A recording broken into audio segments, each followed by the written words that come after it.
voice can break the dark. A single spark ignites the heart.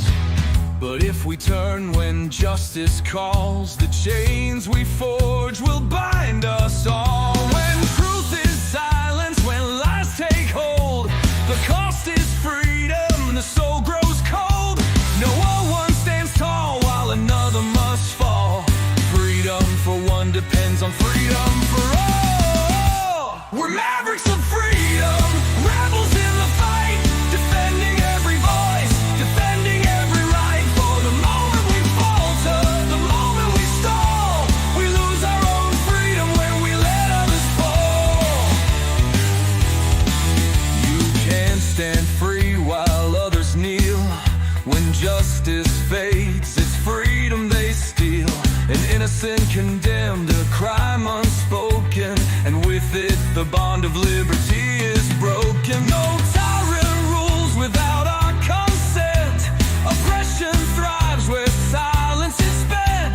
Stand for the weak, the silence the small, or freedom will crumble for us all. We're mavericks of freedom, guardians of the light, fighting for the truth, for what is just and right.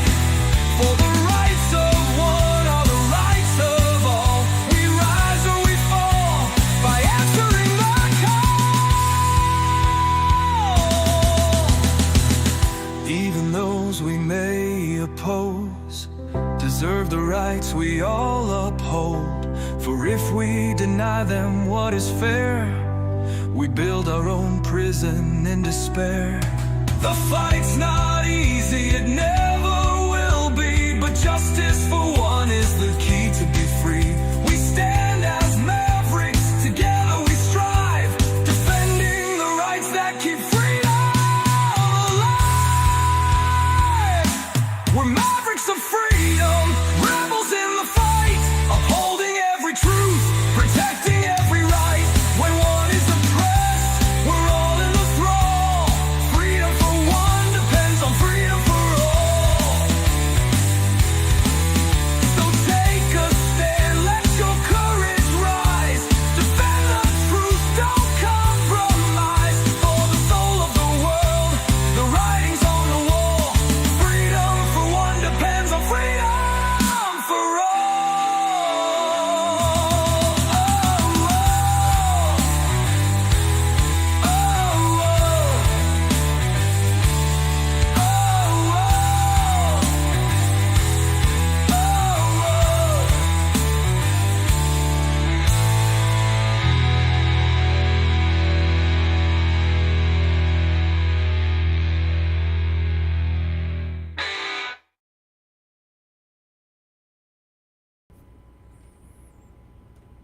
I was born in the 1960s.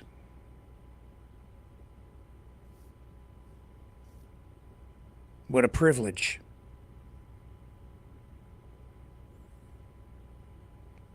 I've lived in peace my entire life.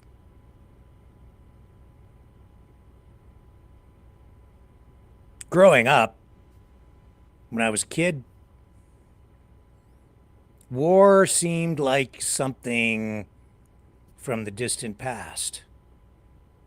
And yet, the day I was born, only 20 years had passed since the end of World War II.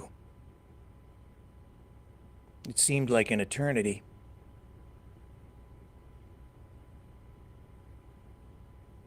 And growing up, it seemed like we were immune, that war could never happen here, that these things could never happen to us. We were insulated, protected, shielded, naive.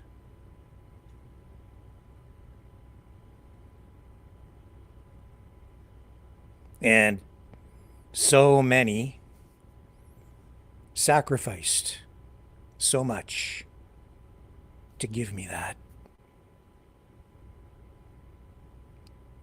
And like, I think everyone here, I took it for granted. War was something I watched in movies. Of course, I knew it was a real thing, and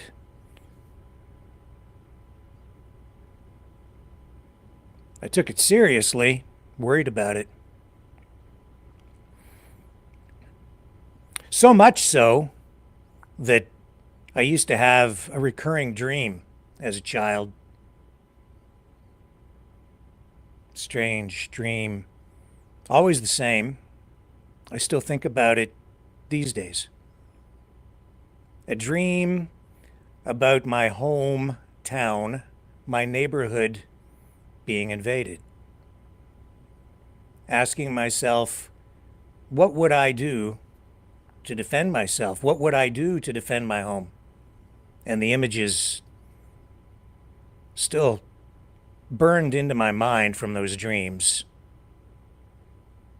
I went underground into the sewers, through manholes, to hide.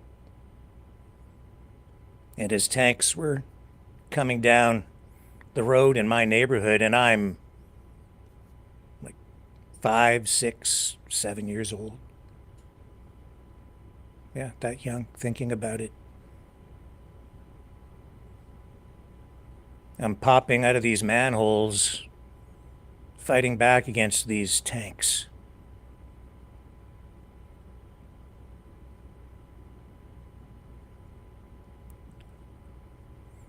And when I would wake up, it just seemed like it could never happen. But we got locked down.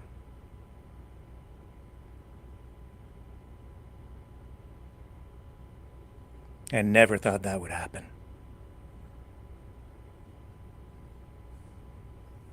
Freedom snatched away, stolen. But in hindsight, it was taken because people demanded it. It's something of a democratic process. In Canada, we even had an election that was fought on that issue, and we need to remember that. People asked for it. They demanded it because they were afraid. And the government made a terrible, terrible mistake because they gave the people what they wanted. And now, as always happens, the government pays the price. Because now we reflect and we channel our anger back at the government for giving us what it was we demanded at the time. And some people believe that it's a conspiracy, not just a mistake. And it's so hard to know what's real, what isn't, what's true, what is a conspiracy, who the good guys are and who the bad guys are. And I wonder every day now. And so I always look back. I'm constantly looking back to my childhood, to the things I learned, to the experiences that I had, to the things I heard, the lessons I was taught, to the leaders who gave us everything, and to the soldiers and the others who sacrificed everything, to those who built the country.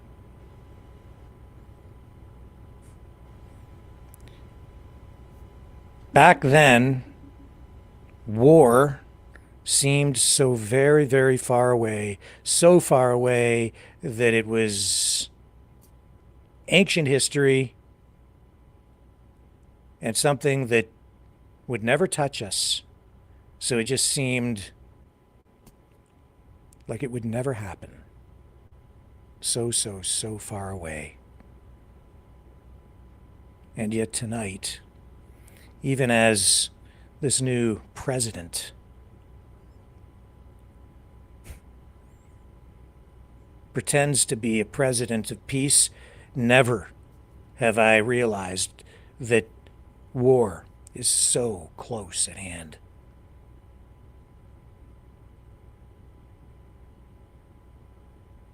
We're not closer to peace because Trump is closer to Putin.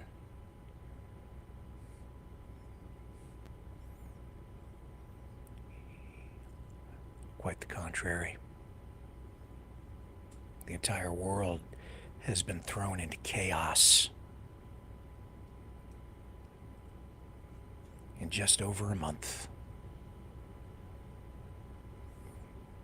80 plus years of stability and peace shredded. Alliances, friendships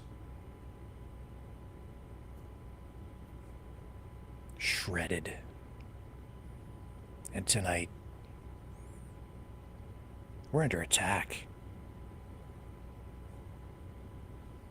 We're at war.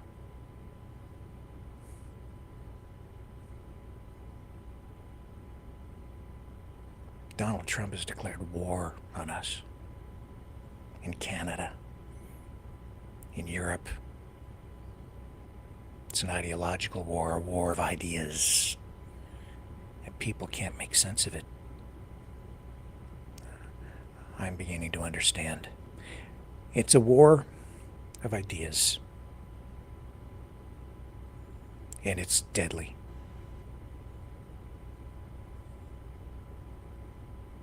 And he's hiding his true intentions with chaos. Never before have I felt that war is so close at hand. As a child, it seemed so very far away, and tonight, I know. I can feel it. It's upon us. It's here. And it's getting worse. Is it coming down my street?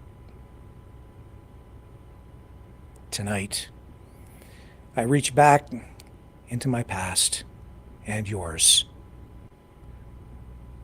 This is something that as a Canadian, I want to share tonight with the world. Former Prime Minister John Diefenbaker reading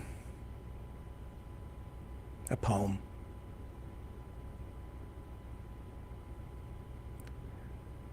about someone who made the ultimate sacrifice.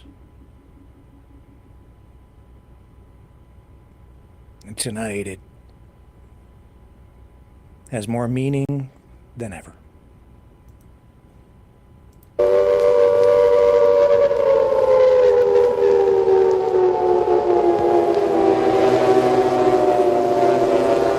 On December the 17th, 1941, the badly damaged Spitfire aircraft of the Royal Canadian Air Force staggered to a landing on an airfield outside London. Its pilot dead. That pilot was John Gillespie McGee, a boy of 19 years of age, a man for all generations. In his tunic was a sonnet he had written on the back of a letter to his mother, words that live today and always will. I would like to read those words to you now.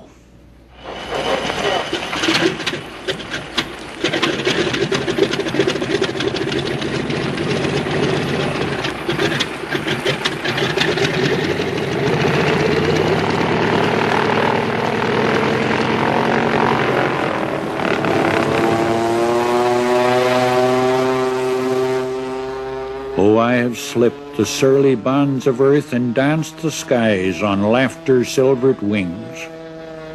Sunward I've climbed and joined the tumbling mirth of sun-split clouds and done 100 things you have not dreamed of, wheeled and soared and swung high in the sunlit silence.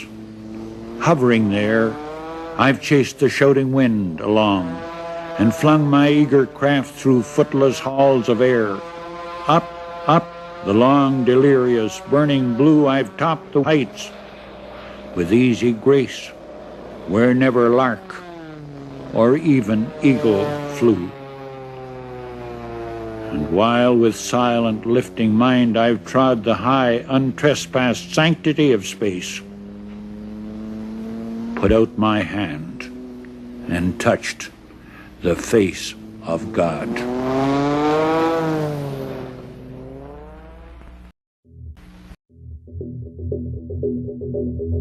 Greetings, Mavericks and new viewers.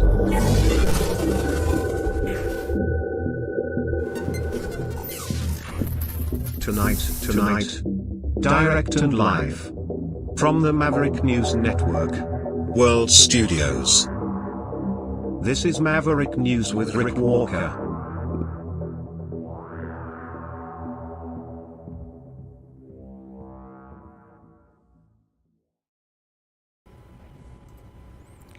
The masks are coming off.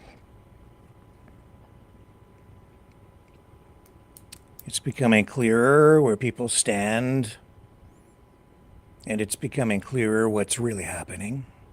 Not entirely clear yet. I'm pretty sure I know where things are going. And in due course, it will become clear to all of you as well. Donald Trump is not our friend. He's not a friend of the Canadian people. He's not a friend of Mexico. Certainly not a friend of China.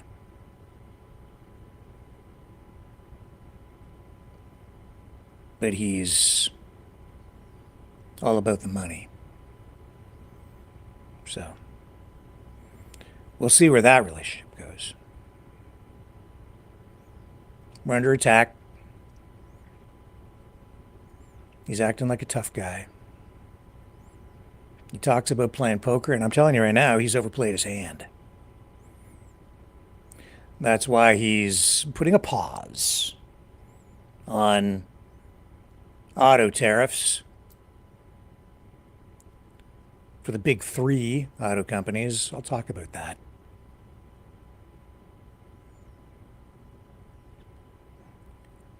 And some people just want to roll over and just let him do whatever he wants to do.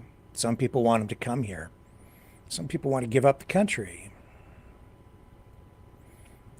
Some people want to capitulate. Some of us have self-respect. Some of us think the country's worth saving. Some of us have a different view.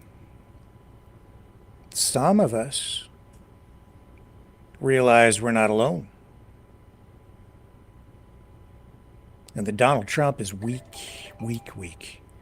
Weakest president ever. Quite possibly the stupidest president ever. No, not possible. He is. He's backed himself into a corner. And he's about to get a real serious spanking. Mark my words. People attacking me for telling the truth. Fear not. Donald Trump is going to get a spanking. The likes of which the world has never seen before. It'll be the biggest spanking ever. You watch. Because Canada's not alone. We'll talk more about that too. But today, Danielle Smith, Premier of Alberta, who went down to Mar-a-Lago when Trump first threatened these tariffs, and she tried to be diplomatic. She tried diplomacy. Didn't work. No. 25% across the board on everything coming from Canada and Mexico. Yeah. Proceeded with that, but already he's backing off on the auto stuff. We'll get into it. But Danielle Smith finally coming around. She's on Team Canada. And I gotta say, I liked what she had to say today. Let's go on out to Alberta and pick up Danielle Smith. Here we go. And thank you for joining us today. I'm pleased to be here alongside the Minister of Public Safety and Emergency Services, Mike Ellis, the Minister of Justice, Mickey Amery, the Minister of Transportation and Economic Corridors, Devin Dreeshen.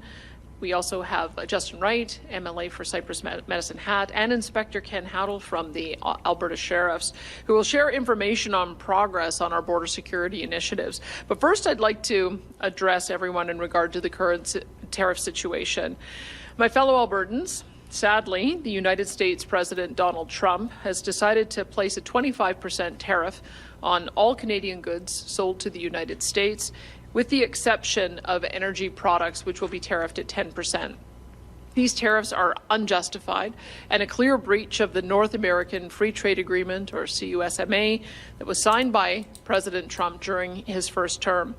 This economic attack on our country, combined with Mr. Trump's continued talk of using economic force to facilitate the annexation of our country, has broken trust between our two nations in a profound way. It is a betrayal of a deep and abiding friendship. Albertans have bonds of family and friendship and business with Americans that span well over 100 years of shared history. We have always appreciated and shared the American ideals of entrepreneurship and free markets and civil liberties. Albertans, like so many Americans, also feel a strong sense of identity and are fiercely independent, as our fellow Canadians are well aware. But let there be no mistake, as independent as we are, Albertans are strong and loyal Canadians. Thousands of Albertans have lost their lives fighting alongside our fellow Canadians to secure and protect our freedoms and our country. And we will not cast those freedoms and loyalties aside in response to the threat of economic pressure from a foreign government, even an historically friendly one. Albertans will decide our own destiny, free of coercion from any government.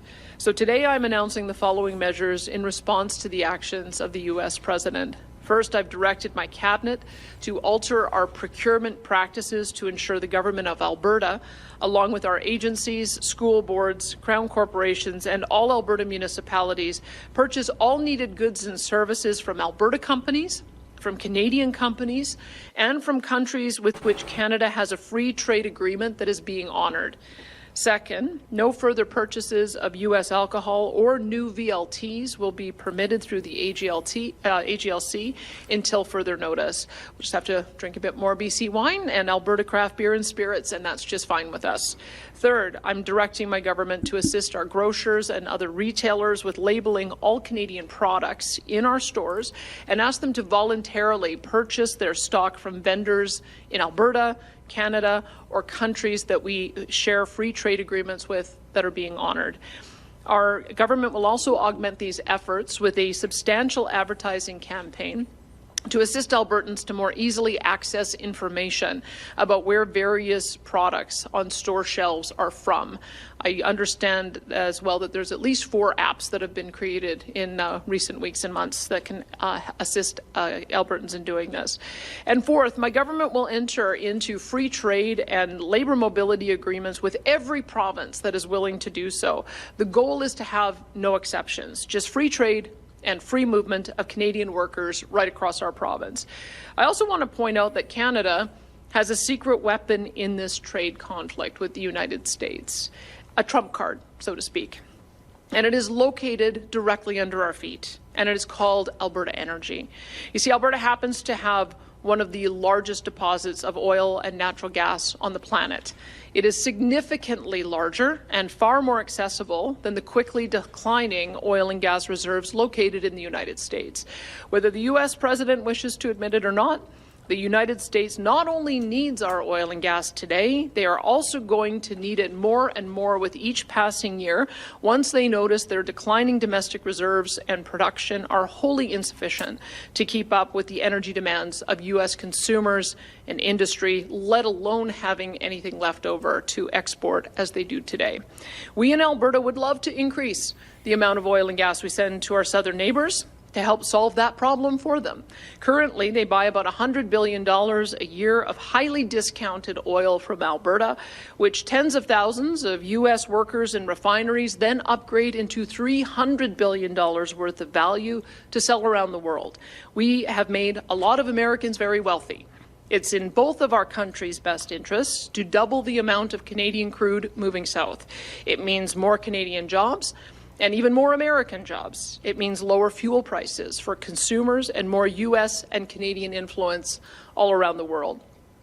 New pipeline proposals to take more Alberta oil and natural gas to the United States, given the U.S. President's stated goal of U.S. energy dominance. Stated simply, the U.S. cannot be anything approaching energy dominant without Canada supplying a portion of the oil and gas. It is just a fact. The Alberta government wants to facilitate and to partner with U.S. companies and even the U.S. government to achieve their energy goals. We really would. It is the ultimate win-win scenario for both of our countries as well as our citizens. But how can Alberta actively partner to expand pipeline access to the United States when its president just slapped a 10% tariff on our energy products and is devastating the other industries in our province and our country with a 25% tariff in violation of an agreement that same president signed in his first term in office? And the answer to that is we can't, and we won't. So until our U.S. friends come back to reality, we will focus on efforts and financial means to export one of the largest oil and gas deposits in the world elsewhere. We will look to our own nation's west and east and north coasts. We will partner with industry, provinces, First Nations, and the federal government to build multiple oil and gas pipelines to all of our coasts for the purpose of dramatically increasing Canadian energy sold to Asia and to Europe. And as soon as the U.S. government is prepared to respect our country and to treat us as allies and partners again, we will welcome the opportunity to partner with them to achieve North American energy dominance. Of course, for this strategy to work in Alberta, we will need to see a significant attitude adjustment from many of our fellow Canadian political leaders with respect to the importance of unlocking and exporting Canadian energy around the world. But I'm confident that Canadians want exactly that right now, and that they will elect politicians who share that view, regardless of who they may have supported previously. Alberta is counting on it. No nation on earth has more resource wealth per person than Canada. We have the potential to be an energy and economic juggernaut, able to punch well above our weight class in virtually anything, from energy to manufacturing to technology to military defense. As Canadians, if we're going to survive this dispute with our neighbours in the short term and win in the long term, we must commit to this strategy. No more excuses. It's time to start building pipe, developing resources, and constructing new ports on every coast without further delay.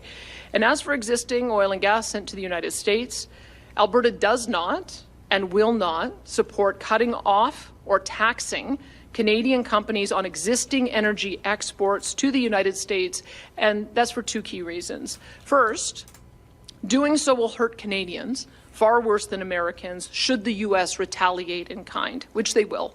The United States retaliation would most especially hurt those in Ontario and Quebec, which still rely on importing fuel from the United States, largely due to the cancellation of the Energy East pipeline project.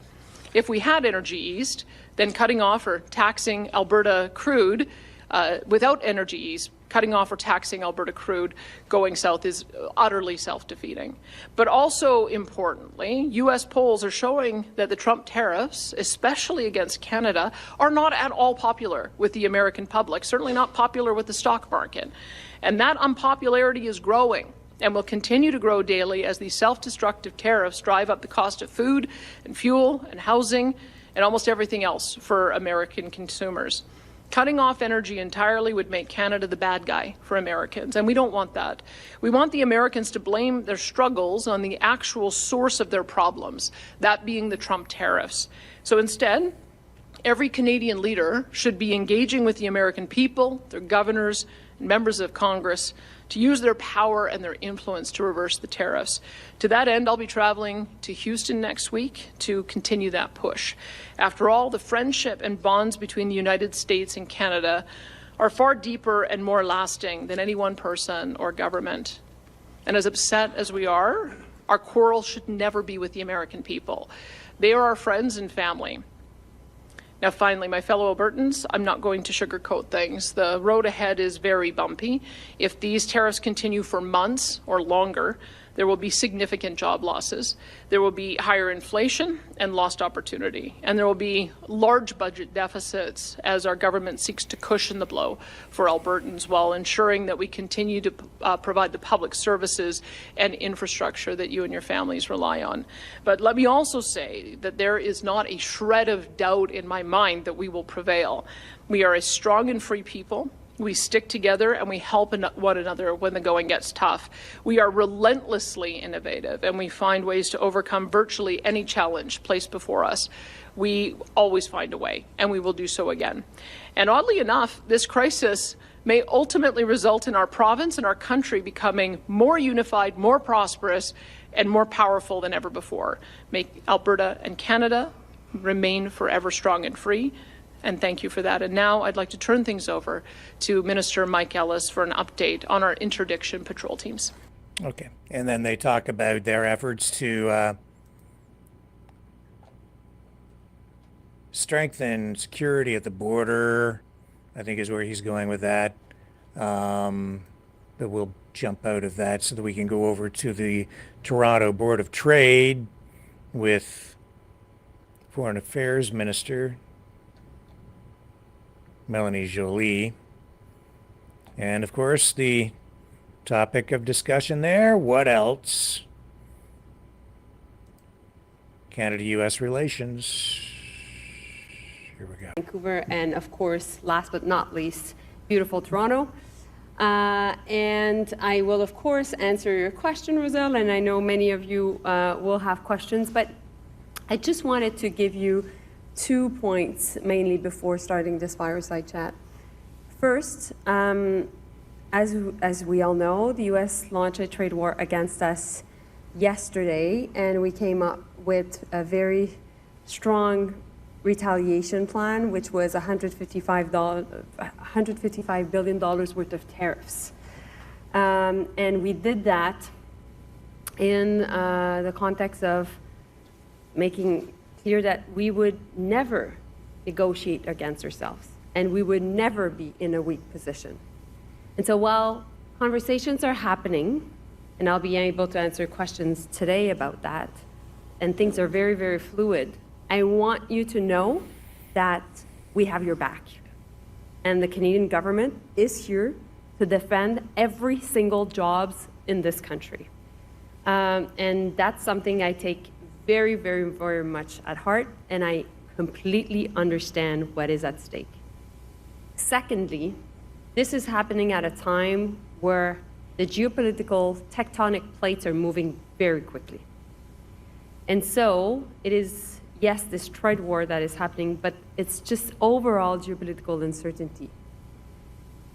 And I will be hosting the foreign ministers in Canada next week, in Quebec, in the Charlevoix region.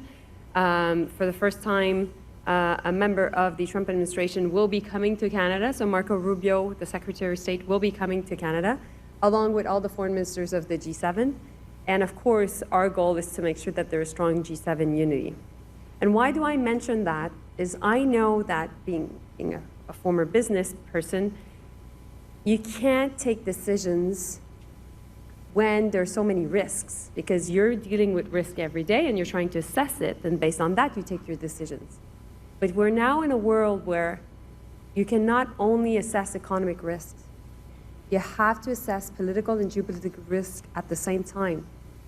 And this is the first time as a generation we're actually dealing with this. Our grandparents had to. But now also this is creating an opportunity for Canada to be strong at home. And of course, I look forward to answering your questions and hearing your thoughts about this, because we won't let this crisis go to waste. We will reinforce ourselves, and we'll make sure that Canada is strong and proud. Thank you. Thank you, Minister. All right. And Saskatchewan Premier Scott Moe weighing in on this today as well. Here's his response. Here he comes.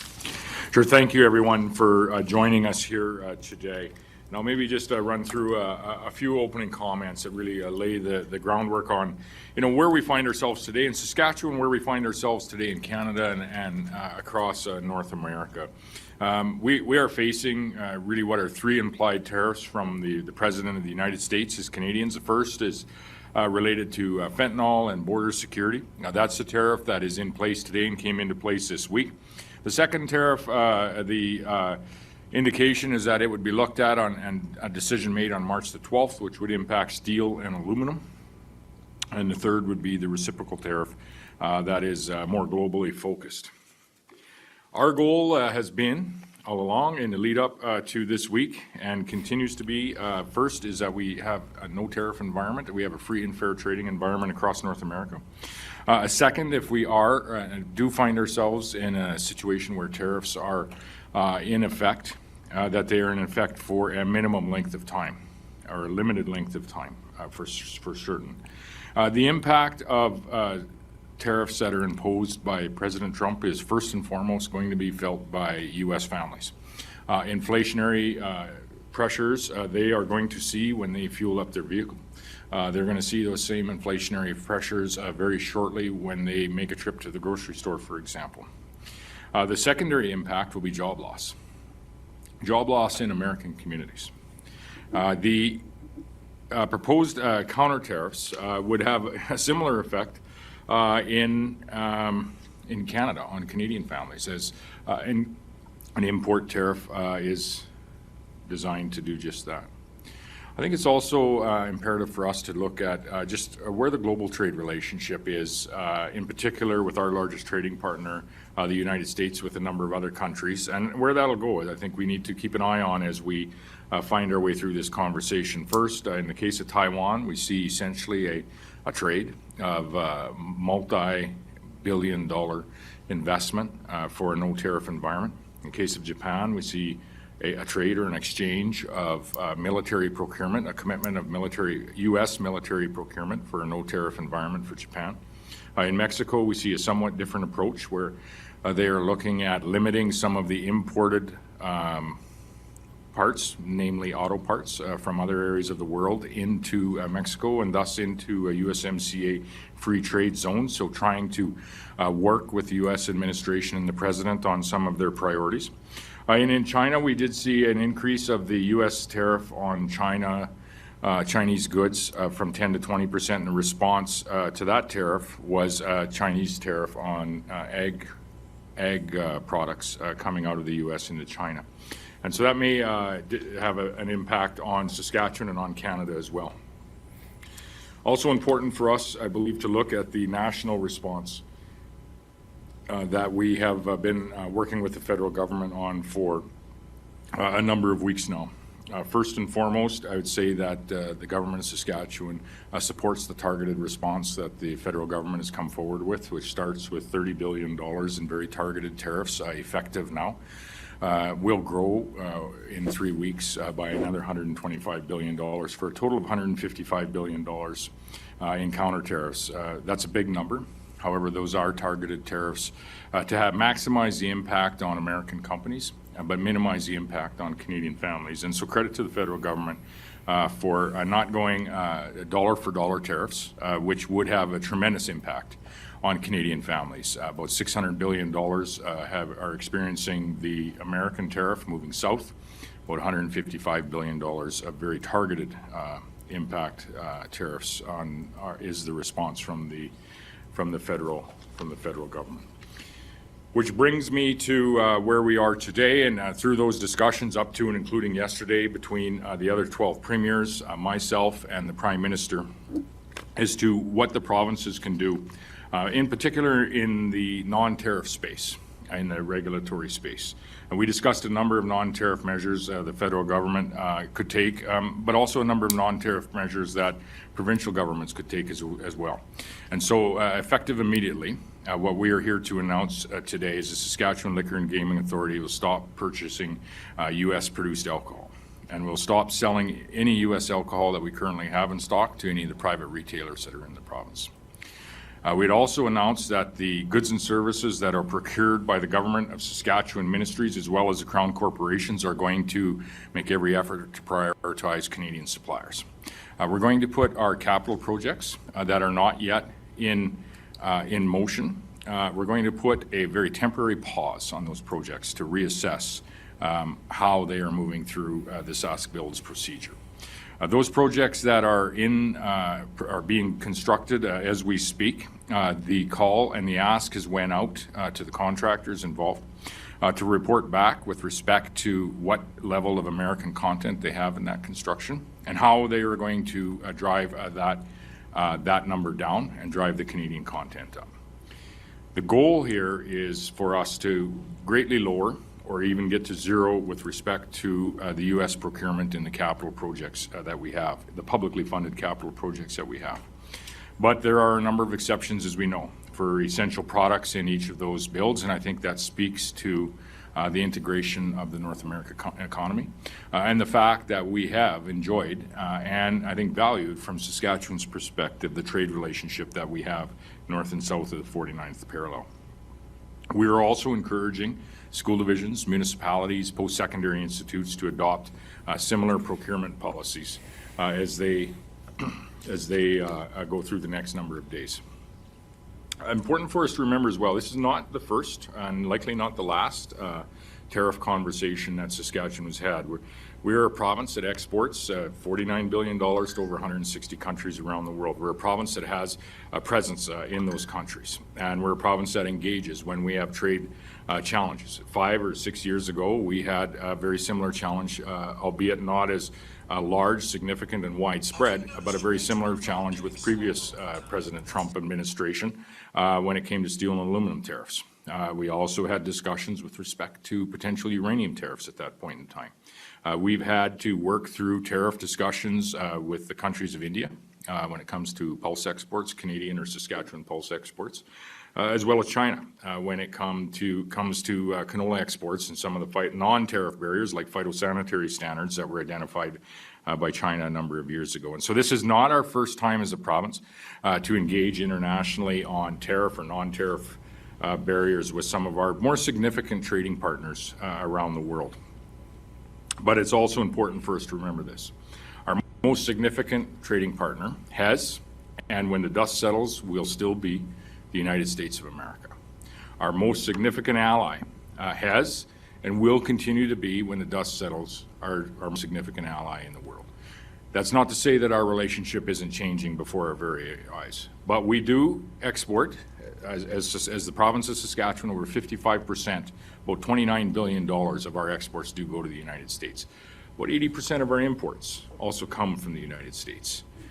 We very much, as a government, have committed not only to deepening the trade relationship with the United States of America, but diversifying our trade relationship with other countries around the world. And you saw that as we formed government in 2007 with a focus on international missions alongside the industries that are creating wealth and creating jobs in this province. And I would say you saw a doubling down of that effort in 2018 with the investment in trade and investment offices in 9 different countries around the world, so that we have a presence in those markets when we have challenges like we do here. So that is, and I would say that investment and those trade missions alongside industries and our intent, very intentional effort to build that province-to-nation trading relationship has been criticized at times on the floor of this legislature and at times even publicly in the media. Well, thankfully, we have withstood any of that criticism. We've continued to make that investment and create the contacts that we have to rely on those contacts during times of unrest. We'd always said that investment was that investment was there to protect the market share that we have in countries of interest. And I would say there's no larger country of interest than the United States of America. 2, it was so that we had people on the ground to identify when we had opportunities to expand that market share. And we've seen that happen in many markets around the world, including in the United States of America. And 3, to ensure that we have relationships like we do have built for very tumultuous and trying times like what we see here today. And so Saskatchewan is one of the most diversified provinces and least dependent on the United States of America for our exports.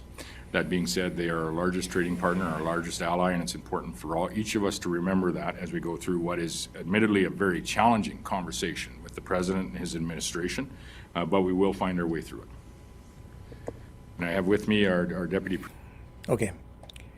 And Charlie Angus, who has really, in many respects, taken the lead on, some aspects of the response from Canada. He's a New Democrat. But on this issue, of course, we're getting unification of politicians, leaders, just people from all political stripes coming together to defend the country against this attack. I would say not just against Canada, but more specifically against liberalism. That is really what this is. It's a war against liberalism, and I don't mean like big L, Liberal Party liberalism. This is new. It's from Donald Trump and a new ideology. I've talked about it before. It's populist in origin. It's an assault, an attack. It's a war against classical liberalism, the very things that Western society was predicated on. Make no mistake, that's what it is. And here's Charlie Angus today. Bonjour. I'm Charlie Angus, here on the unceded territory of the Algonquin Nation, Parliament Hill, Canada, to talk about where we stand with the latest threats from Donald Trump. Once again, he's huffing and puffing and threatening to blow our nation away. And like last time, as soon as Canada stands up and shows that we are not afraid, suddenly the MAGA crew start backpedaling, and maybe there's going to be a deal in the works. Maybe they're going to have something figured out. Maybe, maybe not. I'm not here to give anyone false hope, because Canadians understand that this is not a trade war we're talking about. This is a war by other means. A war of disinformation and ridicule, questioning our right to exist, our sovereignty, our borders, very much the way Vladimir Putin launched his disinformation war in the years leading up to the brutal invasion of Ukraine. It's a siege war. He's poking us and trying to see if there's divisions, if there's fear. What he's learning very quickly, and what the world is learning, is that Canadians know what is at stake, and we will not bend or break. Because Donald Trump believes we have no right as a nation, and we will always be there for our nation. But I want to compare what's happening in Canada to the dumpster fire USA. Because what we've seen in just 60 days is that Donald Trump has burned up the great American century. He's burned through his alliances with key allies.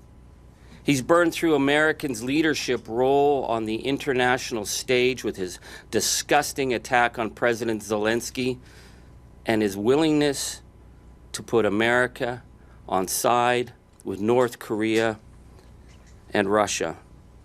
So this is how the great American century ends. It's not with a bang or with a whimper. It's like some kind of tacky roadshow from the World Wrestling Federation. And now Donald Trump has decided to go further by blowing apart the greatest economic trade relationship in history, plunging our nation and our people into chaos. But what he's really doing is making America weaker, more divided, more alone. And we know that Canada will stand up and Canada will push back, and American jobs will suffer, and the American economy is suffering. So now the world looks to Canada and wonders, well, just who are these Canadians? Do they have what it takes to stand up to the Proud Boys in Washington? They're learning very quickly that yes, we're a nation that we like to squabble and we like to disagree with one another, but when you come at us, we come back hard. Call it our Juno Beach gene. Canadians understand what's ahead. They know that this is going to be hard. They know that people will suffer and that there will families who will be hurt. There's no getting around that. But they also know that Canadians will stand together, just as we've always stood. I want to give a shout out this morning, and it's why I'm here, to the amazing leaders who are on the front lines defending Canada. The countless Canadians who've been reaching out to me about canceling vacations to Arizona, canceling honeymoons in South Carolina, canceling business trips and conventions in Vermont and Florida. People who've taken a personal cost. Now, that might not seem like a big deal, but these are the decisions being made at kitchen tables across our nation to stand with Canada or to give in. I want to give a shout out to the mums and the grandmoms who call me from all across this nation, who tell me they take that extra time in the grocery store to make sure that nothing from the United States ends up in their grocery baskets. A big shout out to the Canadian artists who are boycotting South by Southwest in Texas this year, the biggest music festival for Canadian artists, a decision that will cost their careers, but they would rather stand up for Canada than be divided.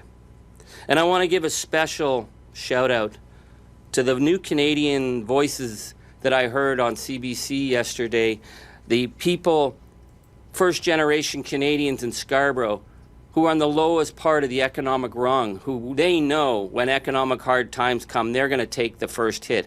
And they talked about how proud they were, how they felt more unified as being Canadian than ever before. And that's the issue that I'm here to point out. Because in America right now, Donald Trump and the MAGA crew want to have a nation run by white men for white men. And they think that makes them tough. And they look on us and think we're weak because we're decent and we're democratic and we're inclusive. But that is our strength. Because we're not afraid about what pronouns someone uses. We're not angry by who someone marries. We come together across racial lines. We celebrate our linguistic diversity. We celebrate our regional diversity. We celebrate the fact that we are a settler population on the Indigenous territories of this nation. And yeah, we get a lot wrong. And yeah, we're a work in progress. But when push comes to shove, we are indivisible. We stand together. We are one. It's that diversity that makes us strong. So I want to thank everybody who's been pulling their load and to say to them, whether or not this tariff war ends tomorrow or whether Donald comes up with some bogus reason that he's scored a victory, you know what's at stake. This is just the beginning. The next 4 years will determine our future as a nation. And I know the Canadians will be strong. Because as Winston Churchill said, we will mete out for you everything that you try to throw at us, and we will go one step further. Donald, you do your worst, because Canadians will do their best. We are true, north, strong, free, and it's elbows up time. Ladies and gentlemen, Canada will never bend. We will never kiss the gangster's ring. Thank you. Take any questions. Mr. Angus, Stephanie Levitz, the Globe and Mail, taking in sort of everything you just said, do you think we need an election? I believe right now the best thing we could do is come back to Parliament, as our leader Jagmeet Singh has said. I think we need to put a plan on the table that shows that Canada parliamentarians are as united as our country. I'd like to hear from the Prime Minister if there is a plan. I know that they have their leadership race, but right now I think, given what we're facing, we need to be here.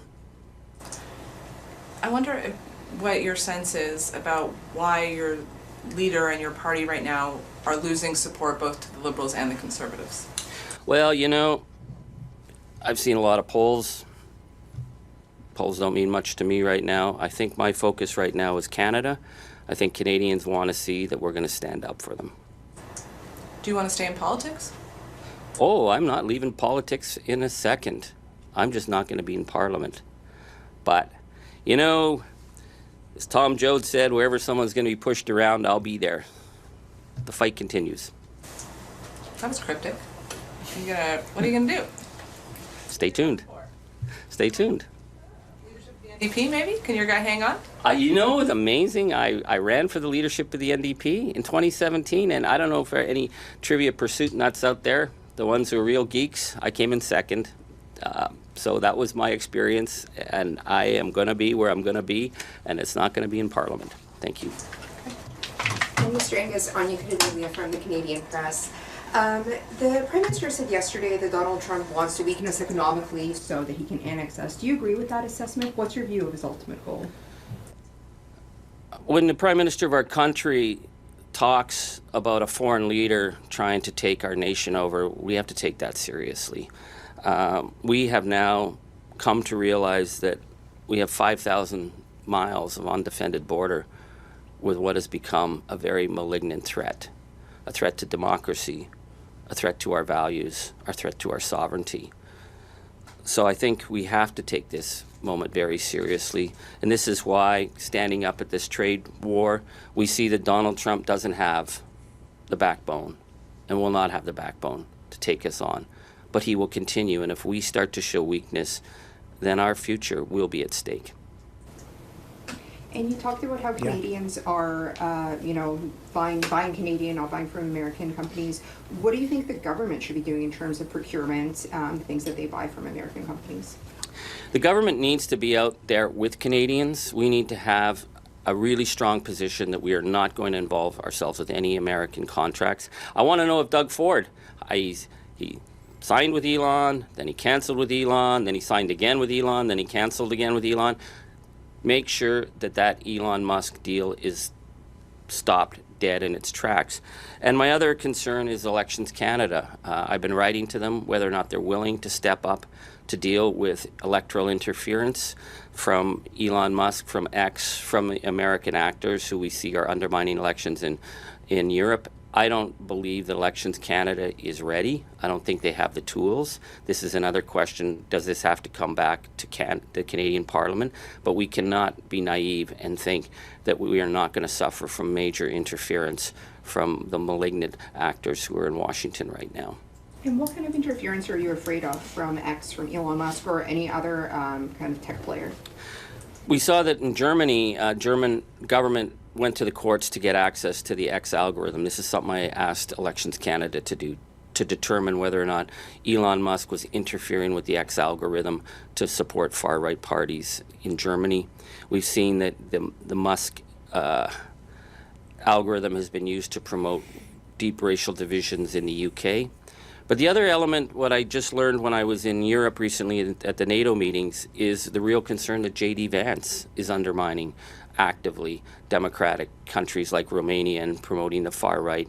So given the threats that have been made against our nation, given the fact that they don't believe we have a right to exist, given the fact that we're going to be going into an election, the idea that we are not ready to deal, whether or not we need to shut that platform down during the campaign if it's being used to manipulate voters, we need to have tools in place. And I've asked Elections Canada on a number of occasions if they're willing to take this on. I don't get a sense that they are, but I think that this is a serious threat to our democracy. Thank you. Yeah. Thank you.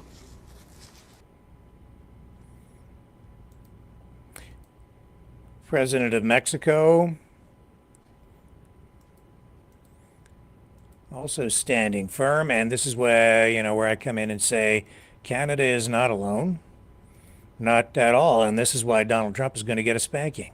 I see so many people say Canada should just roll over, let Donald Trump keep punching us in the face, don't fight back. You'll just make it worse. No. Donald Trump has backed himself into a corner. Donald Trump is isolating the United States. Now he's surrounded.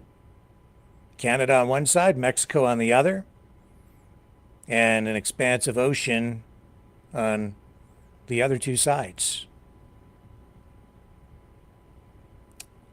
He's throwing tariffs at Canada, Mexico, China, and Europe, targeting Europe as well, because as I say, this is a war on liberalism. Any government that is socialist in any way is being targeted by Donald Trump. And electing Pierre Poilievre won't make any difference to Donald Trump because, of course, the Conservatives in Canada have a progressive wing, a liberal wing, if you will. There are a lot of sort of red Tories, as they call them, within the Conservative Party of Canada. So if Poilievre gets elected, Donald Trump won't view the Conservative Party much differently than the Liberals. He'll just see them as liberal light. We can try, but I don't think it will matter. And the president of Mexico also realizes that there really isn't anything she can do to appease, satisfy Mr. Trump. Here's President Sheinbaum. La Casa Blanca publicó Says the White House un published an comunicado offensive statement. Just make sure we've got that up. We do. Good. ofensivo, difamatorio Defamatory and without y support sin sustento sobre el on gobierno the de government of México, Mexico que negamos that we flatly rotundamente deny y condenamos and we categorically condemn. categóricamente.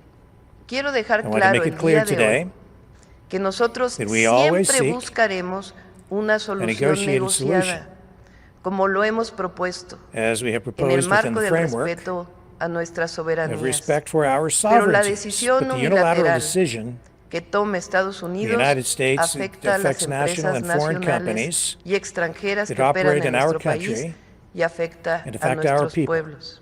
That's Por why we ello, decided to hemos respond decidido responder with con tariff medidas and non-tariff arancelarias y measures, no arancelarias which que I will anunciaré announce en Plaza in a Pública public square el next próximo Sunday. domingo. La Casa Blanca So we'll look for that. Sheinbaum. Canada, Mexico, China, all together, even if we don't coordinate, as each country responds with retaliatory measures, the United States is in a lot of trouble. Maybe Donald Trump doesn't care. Maybe his ultimate goal is really to destroy the United States and take down all the other Western nations at the same time. And I think maybe that's really the ultimate goal, is the total destruction of Western society, liberal society. I think, honestly, that might be the actual intent. Not just to take out Canada, but every progressive government in the West. Take out every government that subscribes to, and I'm not talking again about big L, liberal brand, liberal party liberalism. I'm talking about the kind of liberalism that Western society was founded on. Freedom, individual rights, liberty, justice, rule of law, self-determination. Those form the foundation of a free society.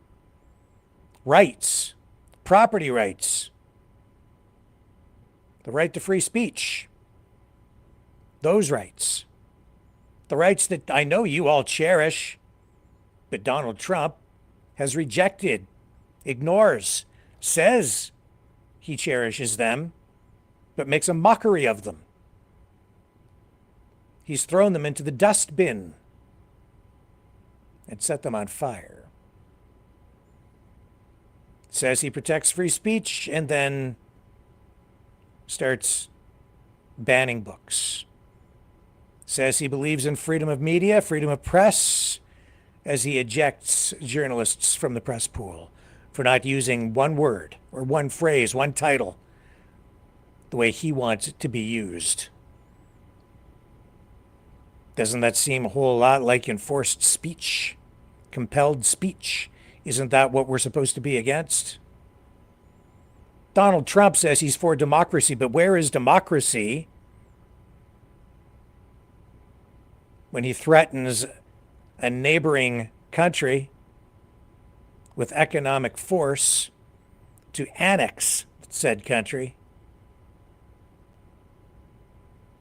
against its will, against the principles of international law. Where's democracy in that? There is none, because he doesn't believe in democracy. He takes what he wants. That's his view. That's the approach he's taking. There's no freedom in that. He's the opposite of freedom. That's what he represents, the opposite of freedom. He represents oppression. And if he can't get what he wants through capitulation, he applies force. First economic force, and then does not rule out even military force. And during his speech last night, when referring to Greenland, he said that Greenland would be his one way or another. His words. One way or another. If that doesn't constitute a threat, I don't know what does. If you don't see the threat to Canada in the United States sitting in the White House right now in the Oval Office, I don't know if you're just willfully blind, stupid, brain mush, or what. Or maybe you don't care, or maybe worse, maybe the worst of all things, maybe you're part of the problem. Maybe you're working on the inside to tear the country down. Maybe you are one of the people being influenced, either wittingly or unwittingly, compromised by a foreign government. Are you a traitor?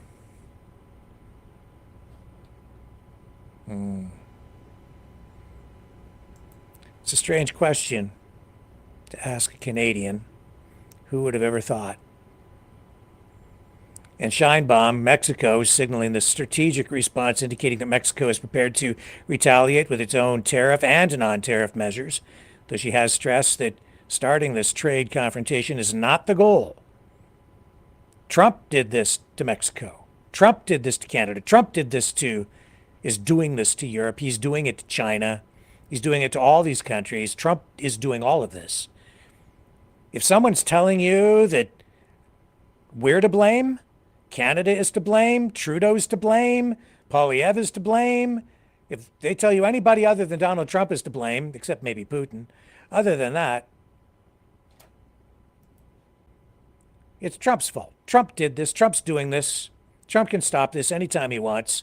No, we didn't do anything to cause this. And it's strange. I keep hearing people saying that Justin Trudeau and Canada have been poking the bear.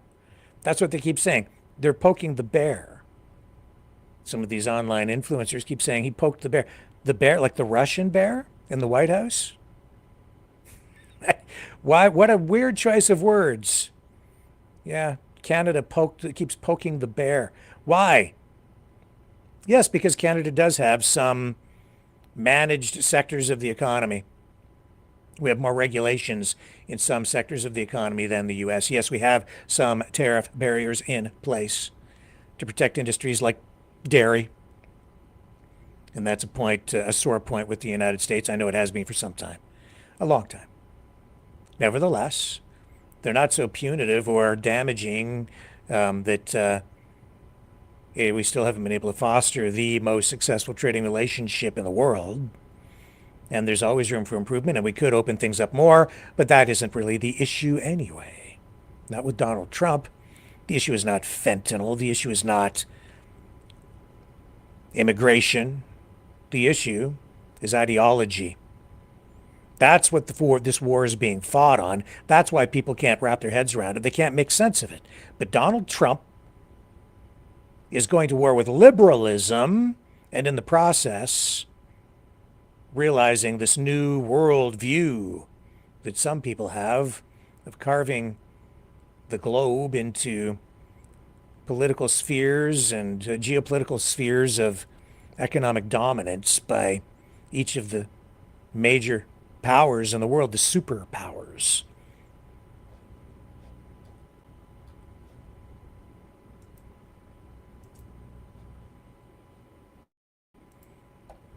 And tonight, we're also seeing Donald Trump prove, once again, though, that he's actually weak. And I'll tell you why when we come back on the other side of this. Don't go away.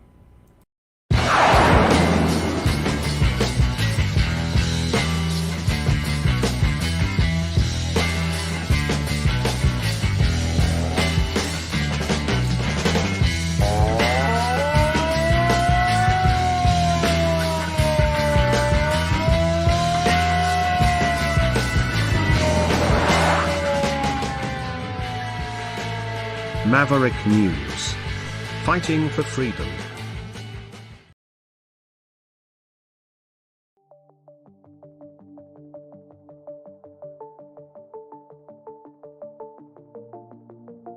Greetings, brave Mavericks. Our quest for truth continues. We go beyond fake news. Together we expose propaganda.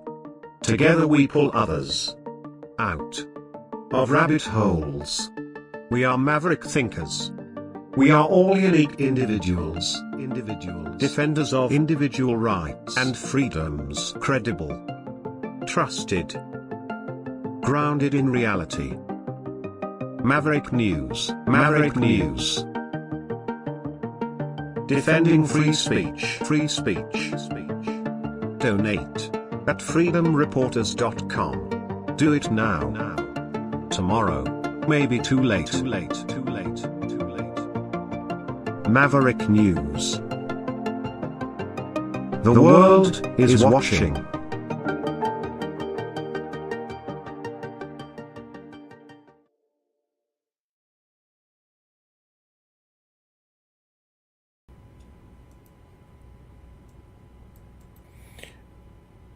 We're back. So today, Donald Trump showed how weak he is. He's already backpedaling. And he's announced there will be a 1-month pause on tariffs against the big three automakers. And it just shows how little he knows about the actual industry. I know that as we were approaching the imposition of these tariffs, the president of Ford went to Washington to see Donald Trump to ask him to please not proceed with these tariffs because he was going to blow a hole in the auto industry and hurt American jobs.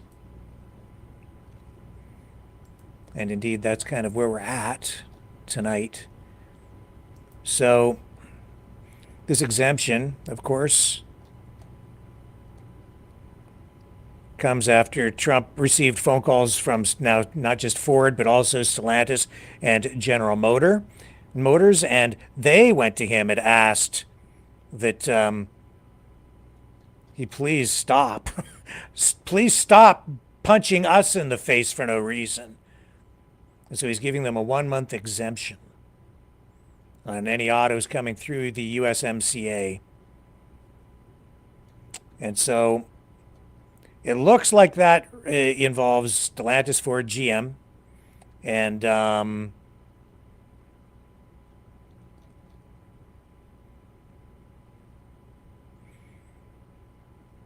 then Trump is telling the big auto companies that they need to get on it and start investing, start moving, shift production to the United States, he says, so they won't pay any tariffs, and that's the ultimate goal. But I'll tell you, it takes time to relocate an entire industry. What they're going to do over time, it's so disruptive, it's damaging to the damn economy. So here's Howard Lutnick on Fox News. Let me get you the clip talking about this. But here you are. I mean, you're not even, 48 hours in, and already they're making exceptions because it's just absolute chaos. It's like they're doing this, but They don't really care if they have a precise plan. They're just smashing things, blowing things up. They don't care how much damage they're doing. Not really. He needs to preserve optics to maintain support for all this destruction that he's causing. But in the end, he doesn't really give a damn. Talk about that, then the Secretary of Commerce, Howard Lutnick, who joins us now. Good to see you. Thanks for being with us. Good to see really you. Appreciate it. So what's going to happen with these Canada-Mexico tariffs? You indicated to Larry Kudlow yesterday that there may be some modification. We're hearing that there may be some carve-outs before the reciprocal tariffs go into effect on April the 2nd. So what can you tell us? So both the Canadians and Mexicans used enormous opportunity to just come flying in with anything they could. Mexicans said they would put 1,000 more specialists on to get rid of fentanyl. We have to stop Americans from dying.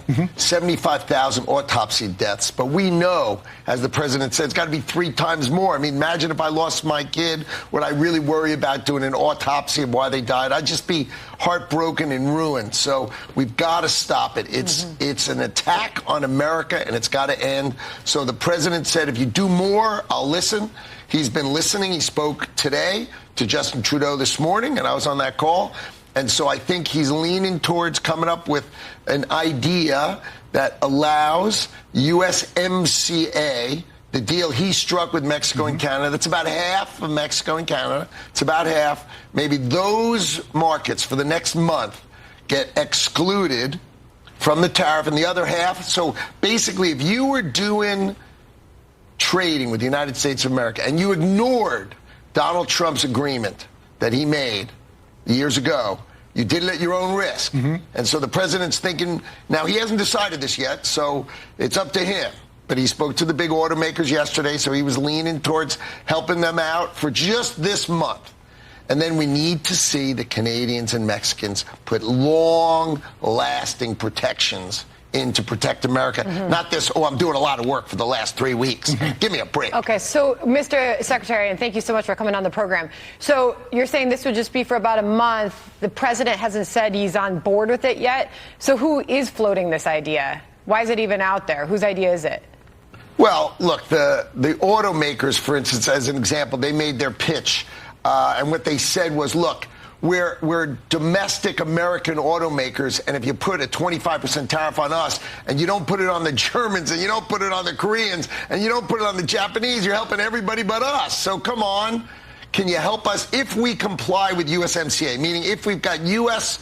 parts in our cars, can't you help us and think about it? And you know the president, he's the greatest businessman who's ever sat in that chair, and he understands the keys to business in America, and I think he's going to lean towards helping American business during this interim period of time. If they lived up to his terms, he'll probably allow them to have for this month only, and then, of course, April 2nd, you know, he said last night, it's on April 1st, but April 2nd, he's going to come out with his tariff agenda, and it is going to cause reciprocity in the world.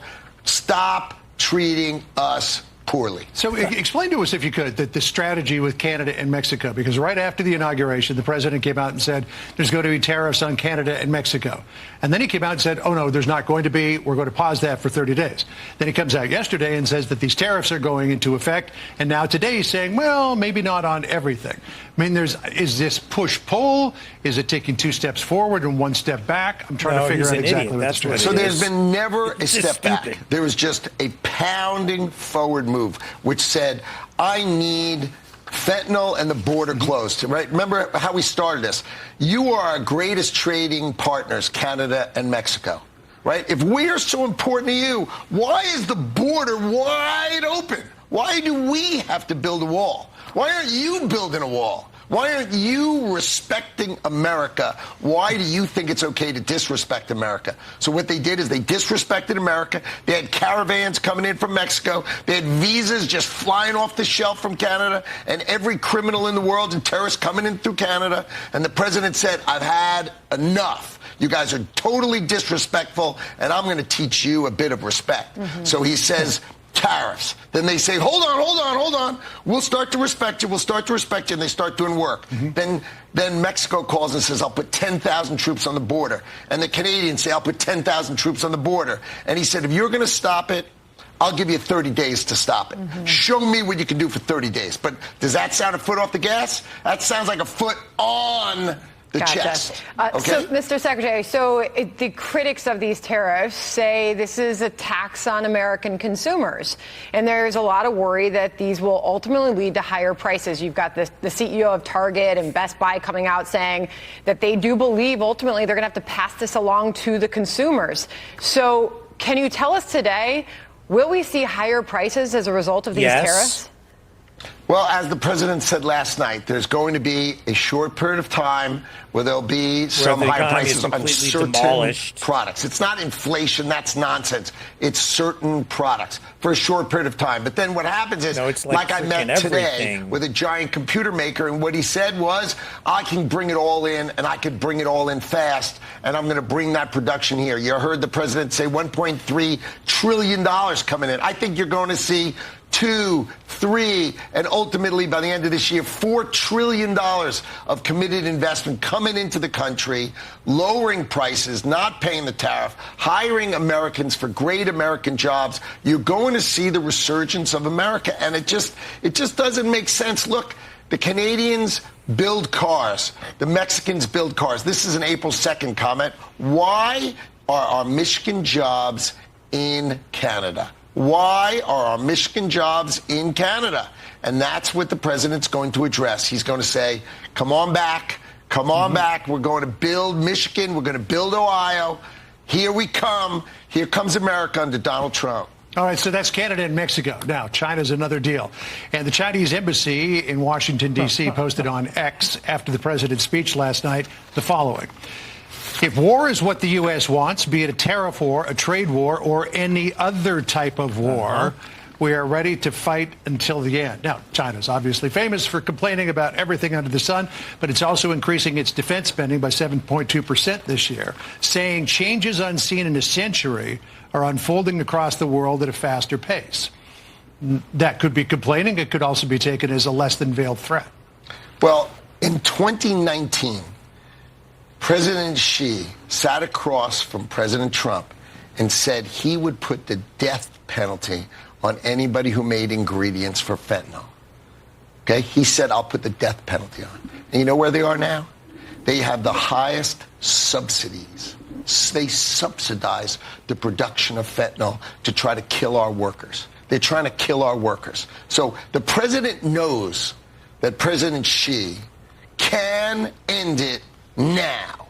In one sentence, he could say, death penalty if you make precursor ingredients, and bang, you know how China works, it's over. Instead, he's doing the opposite. So the president sat across the table. He knows this is a game of he's got to get President Xi to end it. He's sick of Americans being killed, and he is going to play hardball with the Chinese on this topic. And this is just a drug war. This is not a trade war. This is a drug war, and they are not living up to what they can.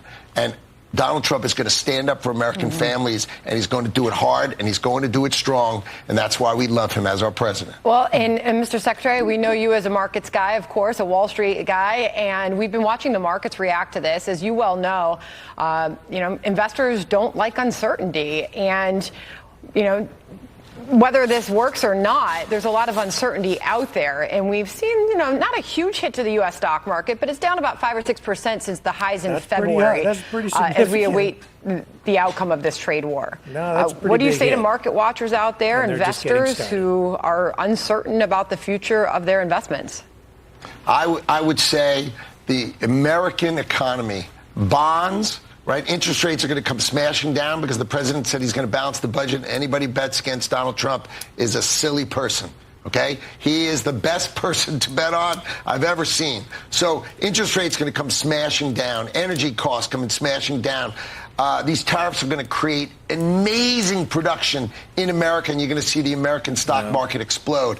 I think if you look from the day before the election to today, you're going to see that the markets are up.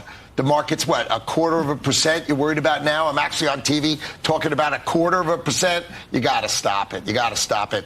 Tariffs are going to drive America better. Remember, we pay taxes into the Internal Revenue Service. Wouldn't it be amazing to stop paying taxes to the Internal Revenue Service and have the External Revenue Service of Make America Great Again replace our taxes? That's the goal of Donald Trump, and I think he's going to hit there. He's going to do everything he can to make that happen. Lower our taxes. No tax on tips, no tax on overtime, no tax on seniors. Come on. This is an amazing country, and we are winning. Now, off the back of what you said. Blah, blah, blah. Oh, hang on. Hang on. Okay. I can do this without them. Okay. So,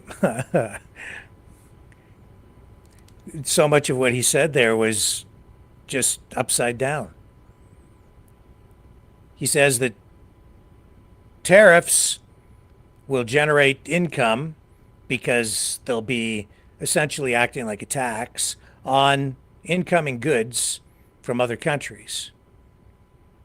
Who pays that? Well, the company that purchases the goods, and then that's passed on to consumers. So ultimately, consumers will pay 25% more. On what goods? He says it's only certain goods. No, it ends up being all goods because it's everything from China, Mexico, Canada. That's the bulk of everything that goes into the United States, anything imported. That's virtually everything. The United States doesn't really manufacture much of anything anymore. Some stuff, but not that much. It's going to result in massive inflation. Now, if the desired result is that you have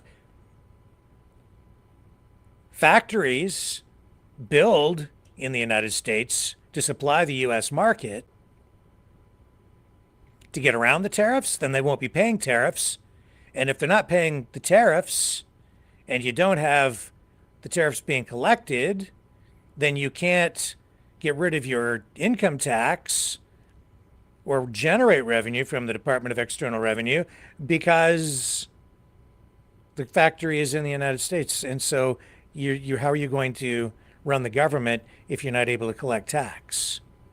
Because you do away with the income tax, which is the single biggest source of tax revenue that the government in the U.S. and Canada has, income tax.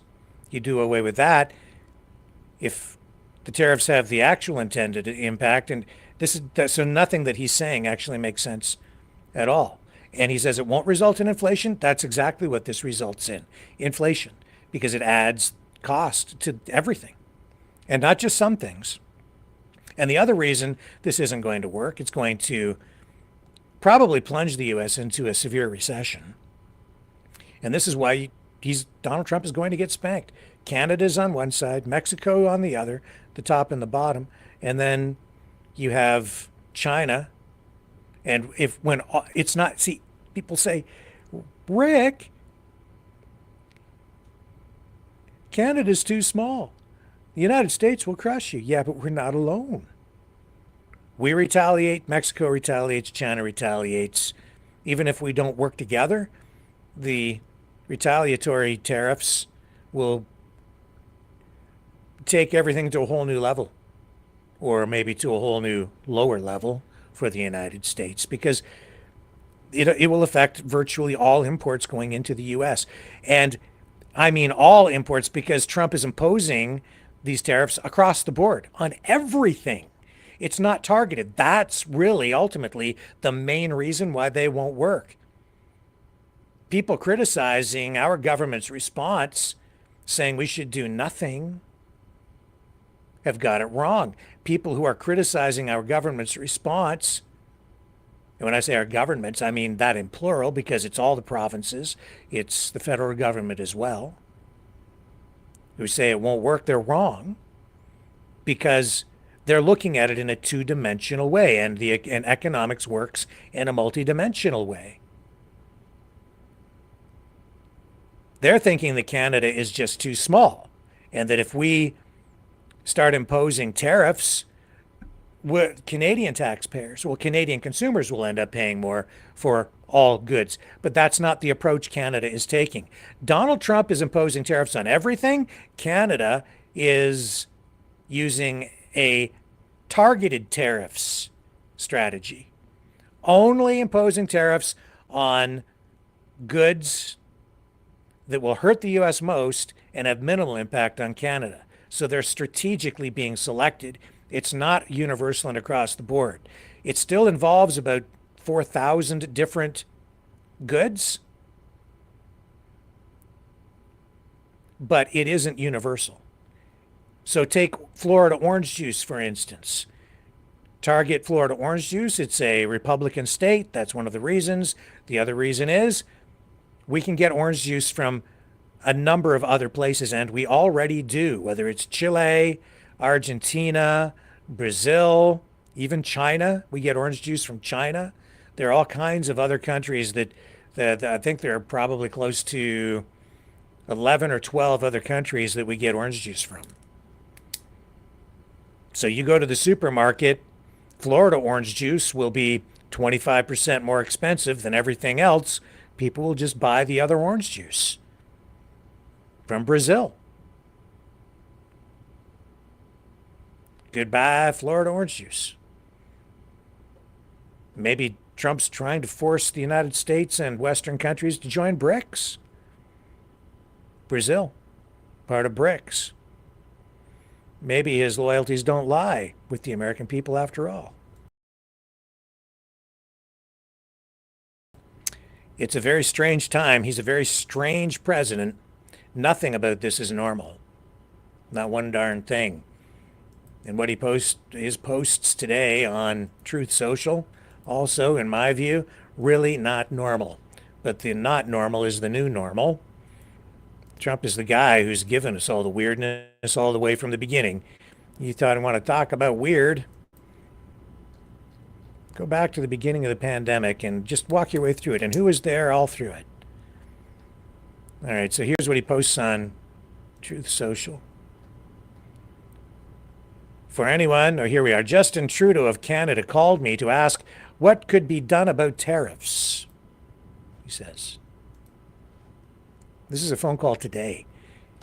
I told him, he says, that many people have died from fentanyl that came through the borders of Canada and Mexico, and nothing has convinced me that it has stopped. He said that it's gotten better, but I said, that's not good enough. The call ended in a, quote, somewhat friendly manner, exclamation point. He was unable to tell me when the Canadian election is taking place, which made me curious. Like, what's going on here? I then realized he is trying to use this issue to stay in power. Good luck, Justin.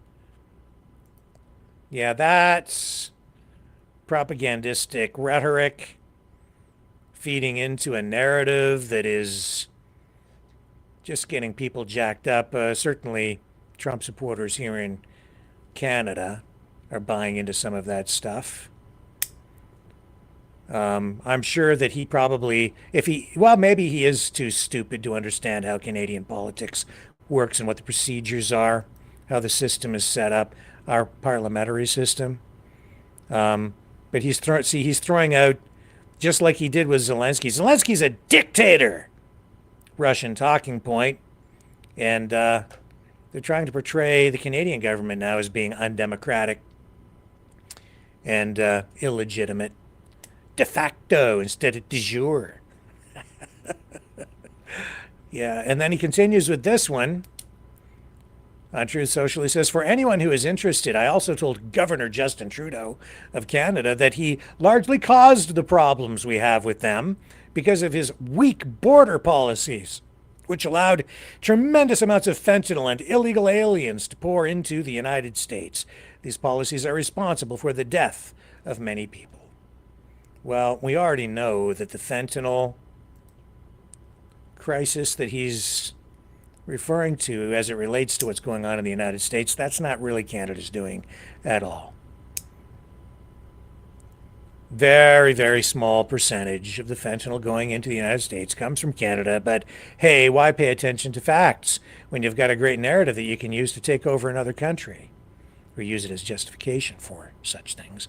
Now, the immigration, that has actually been something of a problem, but that's actually, you're not going to probably want to hear this, but it's actually because Canada has tightened up its immigration rules in the last couple of years. It's resulted in a spike in people leaving Canada, and instead of going back to their home countries, a lot of people started heading to the United States, where it's been pretty easy to get in, because the United States has had more, under Biden, more lenient immigration rules and laws, and they haven't been as aggressive about picking up people crossing into the country without proper permission as Trump is now, and not as tight with it as Canada has been. And so what's happened is Canada tightened up its immigration rules. So you had a lot of people had visas expiring, things of that nature, and then record numbers of people hightailed it off to the States because they knew they couldn't stay in Canada. So by giving the people here who were demanding tougher immigration rules and enforcement of tougher immigration rules, people started to head to the States when they were basically being told you have to leave the country. That's one of the reasons for the spike.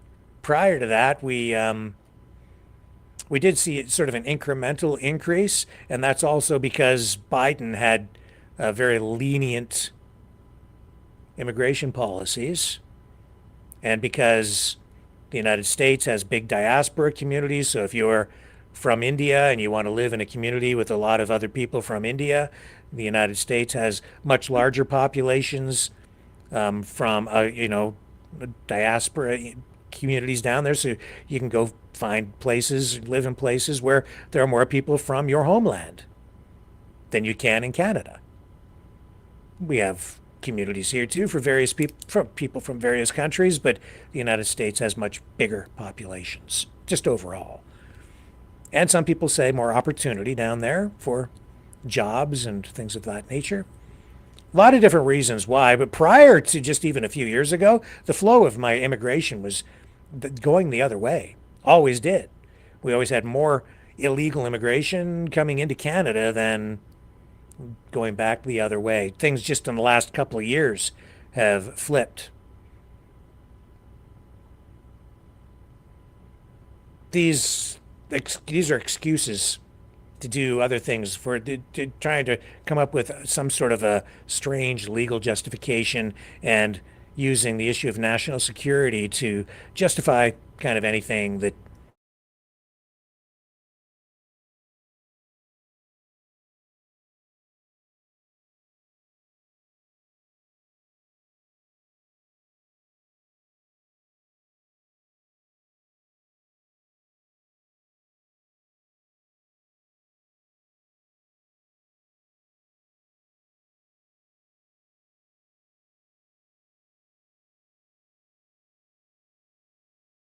people can't believe their own eyes. I guess I lost my feed there. I'm sorry. I was gone for a moment, but I'm back. Yeah, it's so even as the Prime Minister of Canada is warning us that Donald Trump wants to annex our country, a lot of people still just refuse to believe it. Won't believe it. Just won't. So today, J.D. Vance, Pete Hegseth, Tulsi Gabbard went down to the border at Mexico to put on this dog and pony show for the media. And a dog and pony show it was, with the background they set up for the cameras, with the military vehicles, because they are on the Mexican border with military personnel, which makes me very, very, very, very nervous, especially for Mexico and for Canada as well, dealing with what would normally be viewed as something requiring a police response, a border security response, border guards. No, they're taking a full-up military approach to this, and here's how they justify it. Here's Vance coming in to talk about everything going on down there. Not a prelude to war. This is just part of the war. It's a new kind of warfare. But as you can see, they're conventional warfare potentially as a part of All right. Well, good afternoon, everybody, and I appreciate you being here. It's great to be here. It's great to talk to some of the incredible people that we have, both at the local level, the Texas state level, and also, of course, our federal border patrol, who are doing so many good things to keep us safe. And I have some bad news and some. Hang on a second here.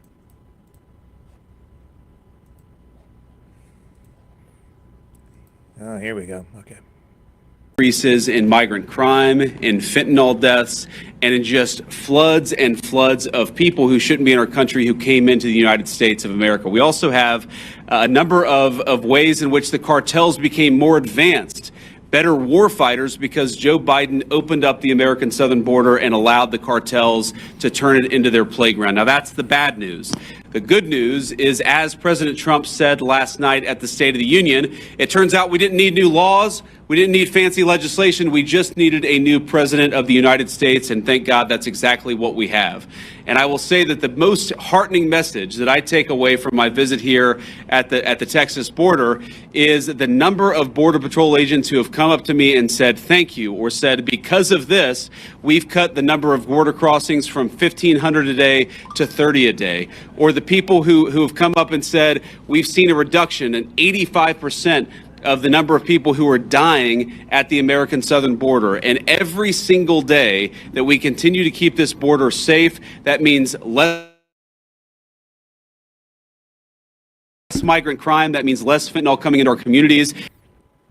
That means more safety and security for the people of the United States of America. And of course, we know the border problem, the border crisis under Biden's administration was a national crisis, but it acutely affected the communities right here. And I've already heard heartbreaking stories of people who are still picking up the pieces, local mayors who are still dealing with the budgetary consequences of what the Joe Biden administration allowed to happen at the American southern border. And that, too, is something that President Trump is going to help address, help fix, and help solve. Now, I wanted to bring Secretary Hegseth and Director Gabbard at DNI down here because, one, I obviously enjoy their company, and it's good to have them down here with me looking around today. But unfortunately, we know that because of what's happened, the border crisis has become a matter of national intelligence, and it's also become something that requires the Department of Defense to engage with. I was talking with Paul Perez earlier.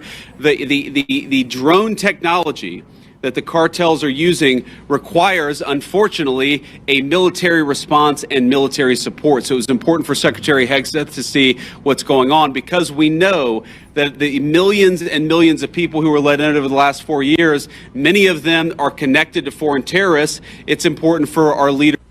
Requires, unfortunately, a military response and military support. So it was important for Secretary Hegseth to see what's going on, because we know that the millions and millions of people who were let in over the last 4 years, many of them are connected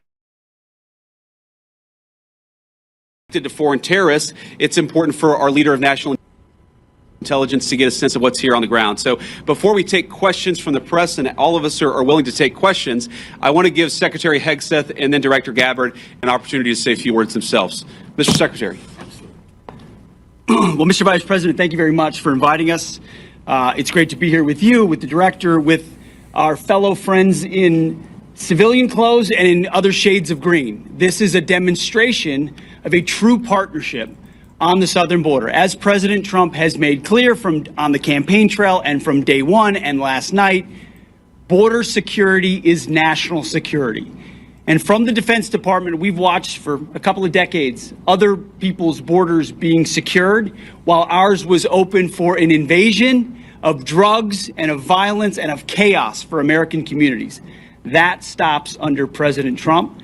And the Defense Department has assets that we can bring to bear. Not just troops, not just surveillance, not just equipment, but actual planning and capabilities that enhance what Border Patrol is already doing, which is why it's been incredible to hear from our partners about what we've been able to allow them to do, facilitate them, and we've seen it in the numbers. 98% drop in crossings on the southern border. We're not yet at 100% operational control, but we are on our way because that is the mandate that the president has given us.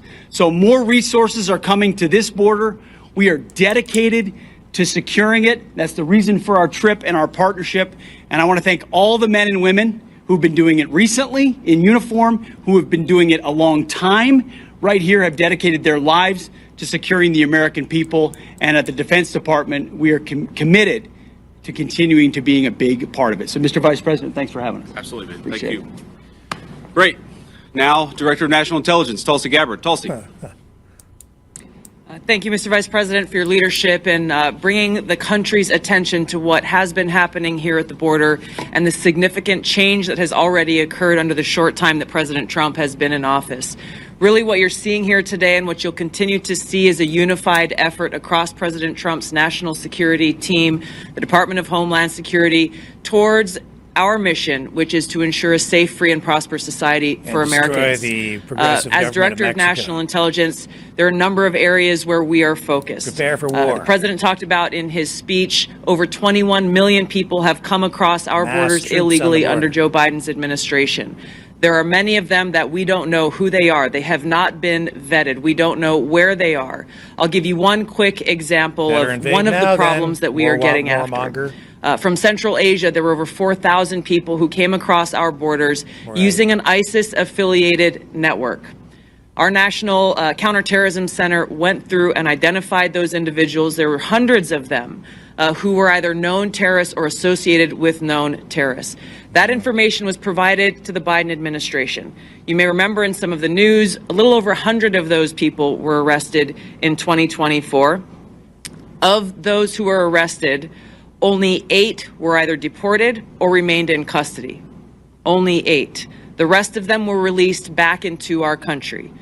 Where are they? What are they doing? What may they be plotting? This is just the beginning. There are many, many areas that we need to stay very focused on, working with the Department of Homeland Security, working with the FBI to ensure that we're keeping the American people safe. Our Counterterrorism Center is working on making sure that we have that single source for vetting so that we can figure out who is actually in our country and identify those who pose a threat and get them removed. The president's designation of the cartels as foreign terrorist organizations falls directly into this, especially as we're seeing some of the tactics that these cartels are using reflect some of the tactics that we've seen used by Islamist terrorists in countries that many of us have served in overseas. Our mission is very clear. Our objective is to keep the American people safe. I'm grateful to be a part of this team that President Trump has assembled to accomplish that mission. Thank you. Great. So before I take questions, let me just say 2 final things. First of all, the reason why we've seen, as Pete said, a 98% reduction of border crossings, the reason why this particular site has gone from over 1,500 crossings per day to 30 crossings per day is because President Trump has empowered and, in fact, demanded that his whole government take the task of border control seriously. And that's exactly what we're doing. And of course, and this leads me to my final point before we take questions, it is impossible to do without the men and women on the ground who are actually doing the hard work. They just want to be empowered to do their jobs. President Trump has made that possible. So from the bottom of my heart and for a grateful nation, to every person I've met here today, thank you for working hard on the American people's business. It's been an honor to be with you. It's been an honor to see what you do, and we're going to keep on supporting you over the next 4 years. Congressman Gonzalez, thank you for being here, and thank you for... Yeah. Okay. Something don't smell right. This is very dangerous. We're talking about... They're putting troops on the border. Military action against a neighboring country, not border patrols, border security, not police, not partnering with the police over there and the police over here, not dealing with it like a crime. No, this is military actions. This is massing troops on the border. No, this isn't normal at all. And Trump lies. These people are lying about so many things. Lie, lie, lie, lie, lie, lie, lie. Yeah, right. It's now 98% effective. If you believe that, with a massive border like that, yeah, I got swampland to sell you down in Florida next to Mar-a-Lago.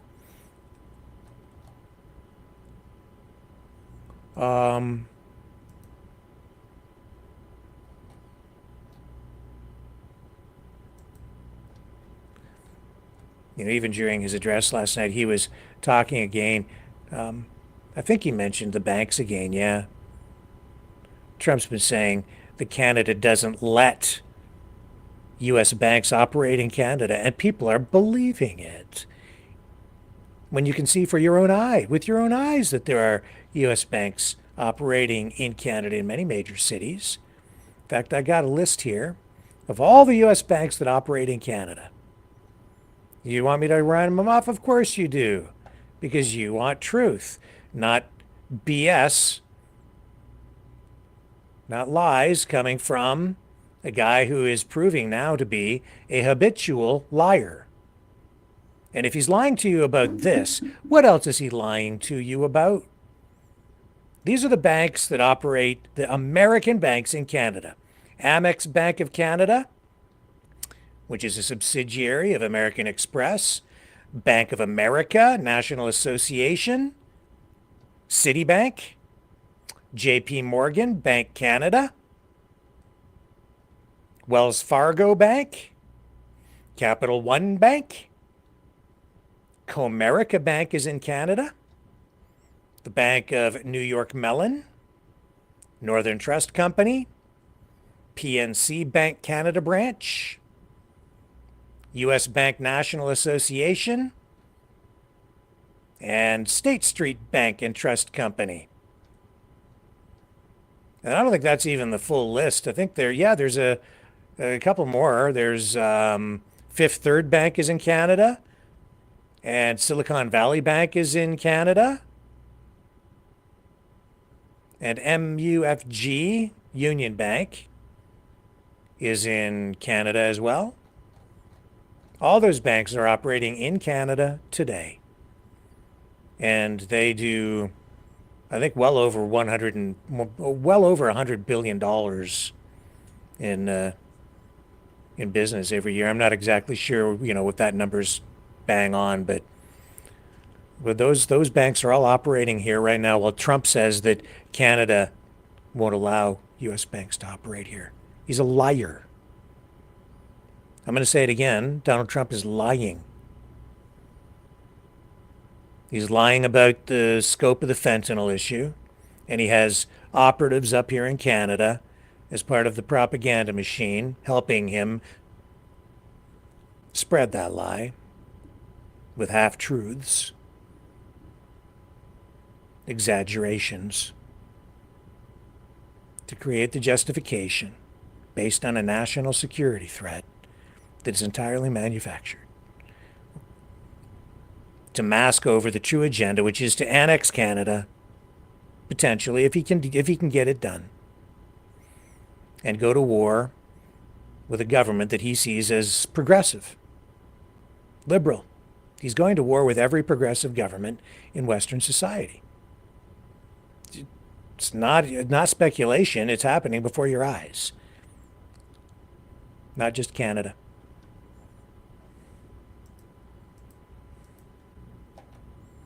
This whole border thing, it's so dangerous. Trump wanted to go into Mexico and start dropping bombs when he was president the first time around. And then some adults came into the room and told him, you can't do that. It's a violation of international law. It's a violation of another country's sovereignty. It has to be a police action, to which he backed off. But not this time.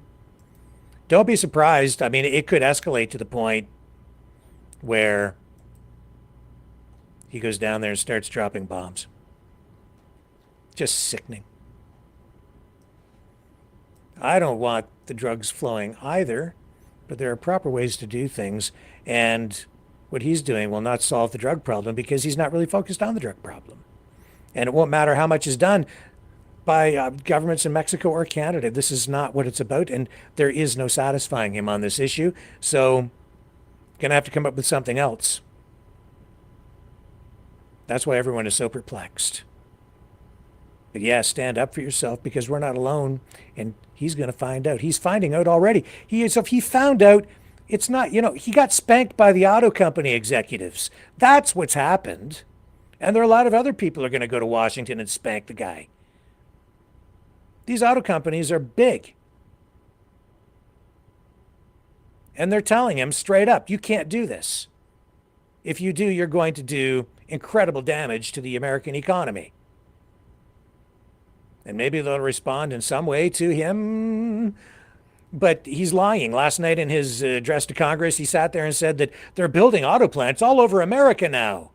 That's a lie. I think there's one in Indiana. And if, as was articulated today, Trump is only providing a pause to the big three, General Motors, Ford, and Stellantis, it shows how little he knows about the auto industry. Now, I was not 100% clear on the details of that. That's what's being reported. If that's accurate, it may or may not be, but that's what's being reported. It shows that Trump and his administration don't understand the auto industry at all, because the auto industry is global. No longer are the big three, Ford, GM, and Stellantis, which used to be Chrysler. Stellantis owns Chrysler along with a lot of other brands. In fact, I believe they're located in Italy now. Their head offices, they have offices in Dearborn, I believe, as well in the States, but it's an Italian-based corporation. But in reality, none of these corporations are American or Italian or German. There's, they maybe have roots there, but they're all global in scope. Volkswagen, GM, BMW, Audi, Fiat, part of Stellantis. Jeep, part of Stellantis. Ram, part of Stellantis. Alfa Romeo, part of Stellantis. Maserati. These are global corporations. So he gives favorable treatment to Ford, GM, and Stellantis, which has Chrysler, because in his head, he's still stuck in like the 1960s when the big three dominated. And so he's giving preferential treatment to them. But what about Honda? What about Toyota? Those companies have invested heavily in the auto industry in Canada and the United States and in Mexico. And why have they done that over, say, the past 9 years? Because of the USMCA, the trade deal that he negotiated and signed with Canada and Mexico the last time he was president. It's his deal. And as a result of that, the auto companies, all auto companies that have invested in North America, have done so with the view that the USMCA was the basis for the way trade would be conducted on this continent. So they base their investment decisions on that. Now he comes along, says that it's a terrible deal. The deal that he signed, it's his deal. So I guess if it sucks for him, he sucks as a negotiator. Not a very good deal maker, but anyway. As a result of this, he's causing chaos in the auto industry. And he's applying this pause unfairly, because the big three aren't really North American companies anymore. They're global. General Motors builds crap loads of cars in China, because that has been the growth market for years, many years now. GM, over there. They need the Chinese market in order to prop up their company. You better be careful. You think that what he's doing to Canada is bad. The impact from what he's doing to China and the auto industry over there, not as much with the electric vehicles, but certainly with cars that are powered with internal combustion engines, and the electric vehicles as well. Hefty tariffs on those. The point being, if China expels GM, if they take punitive actions against these companies, which they probably, they or parts even coming from the U.S. or whatever, GM needs to be in that market. This is insane.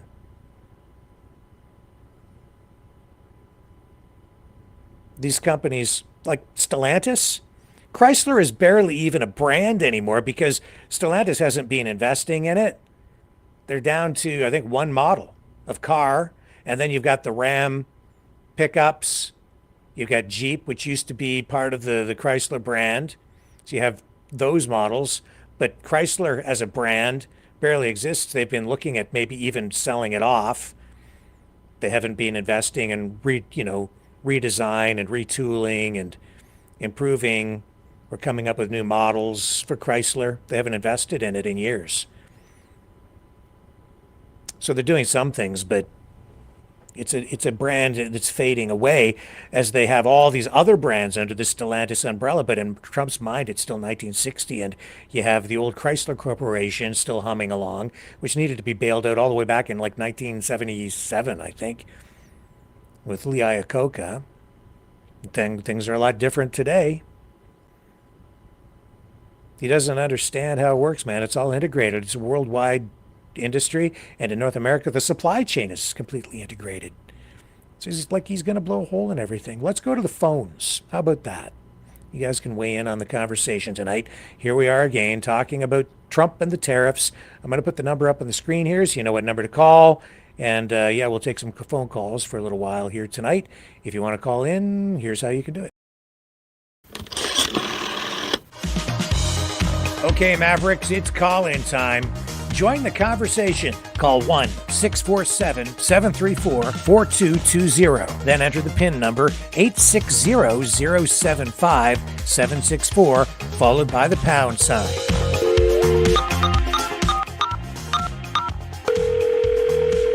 Exercise your right to free speech. Call 1-647-734-4220. Then enter the PIN number 860-075-764, followed by the pound sign.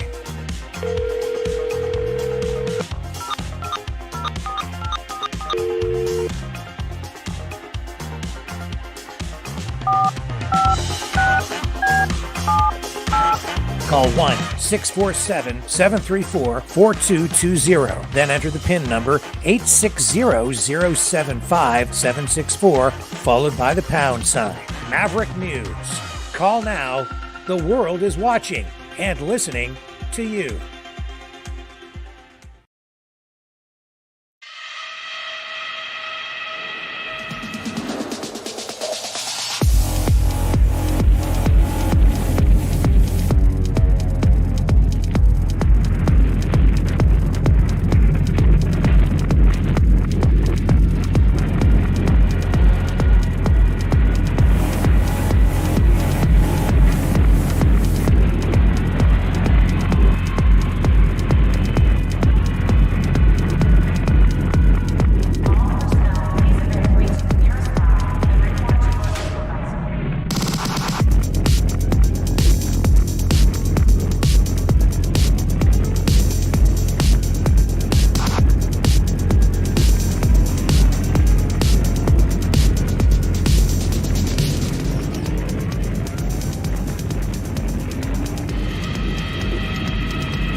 Maverick News. The world is watching.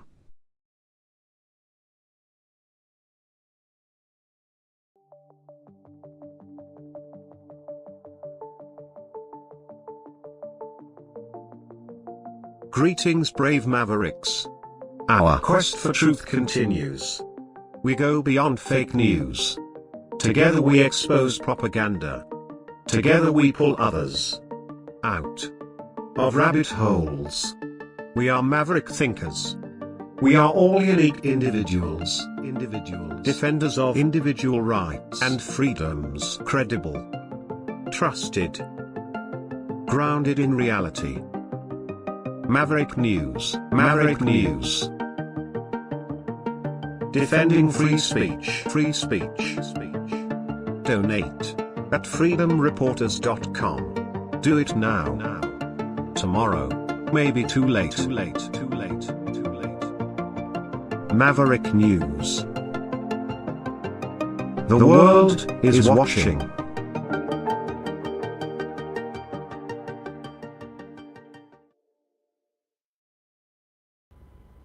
Okay, ladies and gentlemen, we have RV Hey, good old and dragon. Dragon on the line with us already tonight. Hello, folks. How are you? Well, I'm good, Greg. RV, you called in first, so you go ahead and take the lead tonight. No, I'm going to let Dragon take the lead. All right, go ahead, Dragon. Well, I would like to discuss about something which is kind of awkward, if you will, but I've seen a lot of comment on both chat in YouTube and Rumble, which is kind of disturbing. It's now that we are both having a Trump derangement syndrome going on. No, it's called "Let's Defend My Country."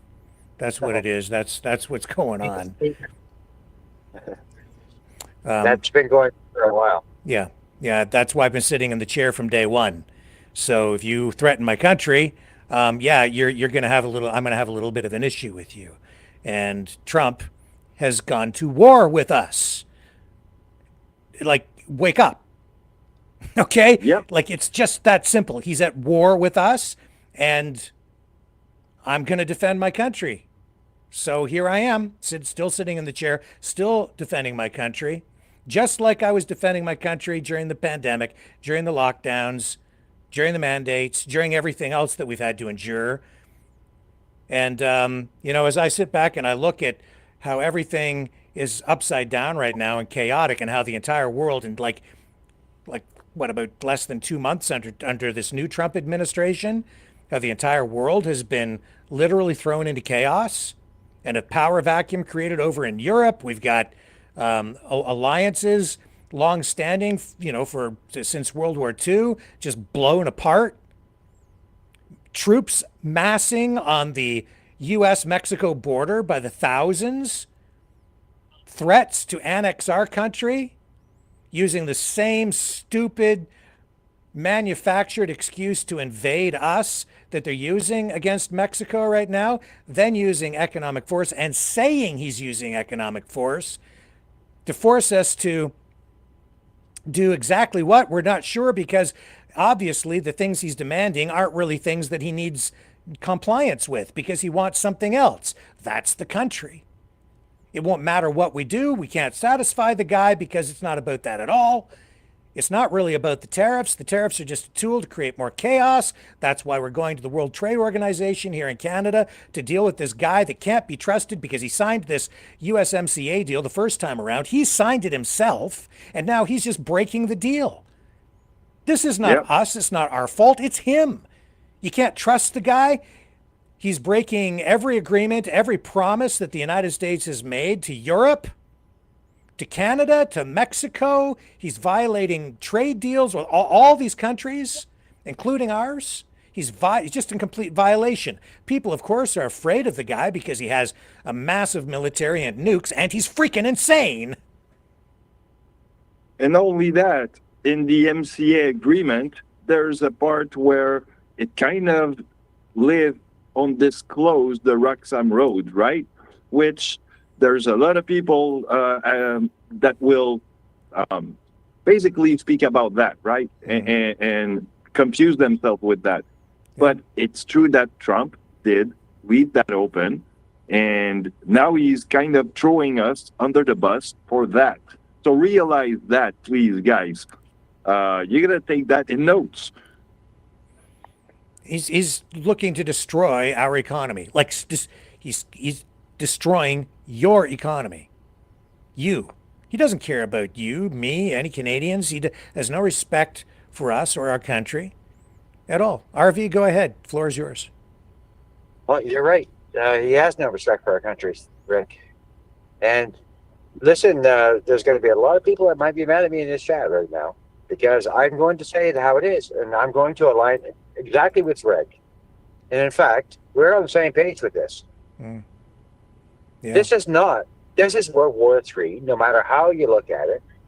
Either we're going to have to become a 51st state, or we're going to have to align with the rest of the world. We're going to have to take on everyone else. This is a war, guys. Yeah. This is going to not just be the war that we've already been in the war. This is World War IV, because World War III we've already been in. Yeah, because you could look at it that way, yeah. We're in World War IV now because it's going to become kinetic. Yeah. It's going to become kinetic, guys. If you dig into the new ideology that is really propelling this, you'll find that it's also a war against Britain from the U.S. perspective. Trump doesn't like the king. He doesn't. I mean, this goes back to like 1776, and the Americans looking for their independence. This is dangerous stuff. It's like they still hold a grudge. He hates England, and yet sits there and says, "I'll always be aligned with England. I'll always go there." But this is why he's been offered this second ceremonial visit to Buckingham Palace to meet the king, which is unprecedented.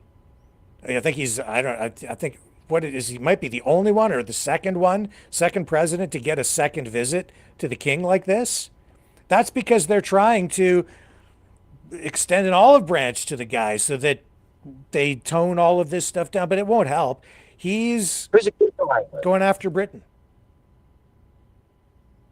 Right. And Canada is a Commonwealth country. Canada is still connected to the monarchy, and that's why Trudeau went to see the king, and that's really where our alliance will come into play in a major way here. This is going to end up forcing a replay of the War of 1812, where Canadians will be given this choice of sorts. Do we stay aligned with Britain and remain loyal to the crown, or at least connected, even though we are a sovereign nation at this point because we have evolved to this point, or do we become part of the U.S. as the 51st state?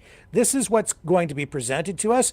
Make no mistake, there are movements underfoot to force some sort of a referendum, probably connected to the next federal election. If not nationally, then certainly in key provinces like Alberta, Saskatchewan, where there's a strong separatist movement. Trump and the MAGA movement politically, they're tapping into not just the separatist mood and attitude out there, but to the actual organizations. They're in alignment with these groups and have been for a long time, and they've been working at this for years, trying to erode Canada's sovereignty, erode our confidence and trust and belief in our country and our systems, so that over time, when we get to this point, people are just like, it's not even worth saving. It's not a real country. It's just a myth. It doesn't even exist, which is what Trump wants you to believe, so that he just takes the country without you resisting at all. He's disarming us. They've gone beyond that. Kinetically, they're also disarming the United States. Pete Hegseth this week approved and ordered the United States to stand down on cyber warfare with Russia, so that the United States has basically shut all that down, but Russia's still on full assault on this, coming this way. So the United States is weaker now than it ever has been. Trump is weak. The U.S. military is weak, becoming weaker by the day. He's destroying everything, even says he wants to cut the budget in half, and he's using fifth generation hybrid warfare to take over Canada. That's what's going on. Can I put something here? And to make up to what you said about referendum, well, from what I heard from people that I know from the inside, it might come, say, for example, you might have two votes to do next time, and theirs will be actually like two different polls. The one is going to be for a referendum, like the one we had in the 90s, but this time is going to ask you if you want to go for the 51st state or not. And the other one will be a, federal election like the one we have every 4 years. So it's going to be a two election kind of thing, one for the referendum and one for the federal election incoming. So this is, mark my word, and this is what might going to happen. Yeah, and if this isn't foreign interference, I don't know what is. If the people facilitating this, supporting it, are not foreign agents, I don't know how you could characterize it. If there are people out there taking money in any way, shape, or form, they, I would say, are in violation of Canadian law. If this isn't an existential threat to the country, I don't know what is. Exactly. And look, guys, on the chat, okay, because I look at the chat on both sides, all right? And I can tell who's trying to troll me and all. And some say, oh, he's not right, blah, blah, blah. Well, mark my word, guys. If I'm right on this one, and there's two elections, and I'm not wrong on this one, well, then come back and quote me on this one, and I'll tell you, you were wrong. And these people saying that we have to have a referendum or, it's required, it's justified. No, it's not. Because this referendum is, the push for it is originated in a foreign country so that they can take us over. This is foreign influence. They're using social media and hybrid information warfare to get what they want. The referendum is just part of the process. The end part where they get people to make this choice, which ultimately isn't really a fair choice, because the choice is being made under duress. First of all, they undermine your confidence, your trust, and your belief even in your own country, using years and years of hammering you with false narratives, pseudo law, Canada is just a myth, blah, blah, blah, which is all a bunch of bunk. But the more people that begin to believe the lie, the more that the lie takes on legs of its own, and eventually it becomes true in people's minds. And if people believe something to be true, I guess it ends up being true, especially when you're dealing with something that is just a concept, like a country. Right. So they undermine the country. Election, but they asked you the question if you want to leave for the 51 state. It's still a sort of a double election and a double questioning. Right. So if it's not a real country, why do you need a referendum at all? And then, but they'll come to that later, Dragon, because what they're doing right now is you're making this decision. You're going to vote with a gun to your head, because they're holding an economic gun to our heads. So what the plan is really ultimately going to be here is destroy the economy, make the people suffer, to get to be so hungry, so desperate, because we're losing everything, that we rise up against the government. Then you give us a choice, which isn't really a choice.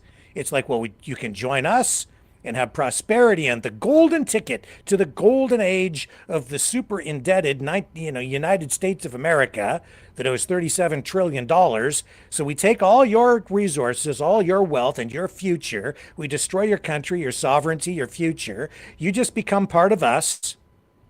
We'll take over your country, and you just make that choice, or you can starve to death and we'll turn you into slaves, and you can, I don't know, sew t-shirts like they do in Haiti for $1 a day. And you can work like that. So that's not a choice. That's not a fair referendum, but that's what it will come down to. And if we don't vote the way that they want, then they'll just use these other national security justifications. Oh, there's a big drug den. The government's corrupt. They're in bed with all of the drug dealing Chinese, Mexican drug cartel terrorist groups. We got to take them out. We got to go up there and liberate the country. That's what we'll do. And they'll take us over anyway. That's what's coming, man. That's the way they're going to play it. That's what they want. That's why Danielle Smith tonight was referring to that. She's like, we have to make sure we get down there and start spreading this information, the truth, that this is not us doing it to the American people. And we need to let everybody know that this is Donald Trump causing all of this chaos, all of this inflicting all this pain. That's what she's absolutely right. We have to be opening the lines of communication with other leaders in the States because Trump is weak. He doesn't even have the support of, I would say, the majority of the people on this issue. I'd say probably 60-70% of the people down in the US are against this.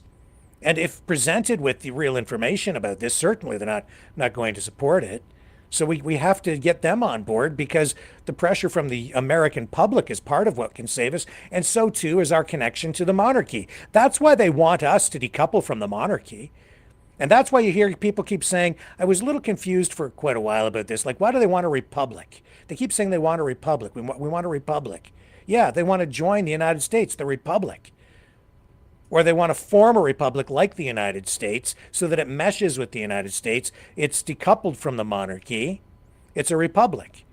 But there's less freedom and less democracy within a republic because you have basically a president who can act like a king, like Trump is acting right now with his Sharpie. Trudeau can't do what Trump is doing, just signing executive orders willy-nilly. Oh, here's another 100 laws that I personally passed with the stroke of a pen. I hereby decree King Trump. Well, if Trudeau was doing that up here, you guys would be having a conniption fit. Oh, yeah, that's true. Yeah, so everybody should wake the hell up because, as I've been saying for quite some time, everybody only has one eye open. Open the other eye and see a fuller perspective on this. Exactly, Rick. Exactly. Yeah. And don't be afraid.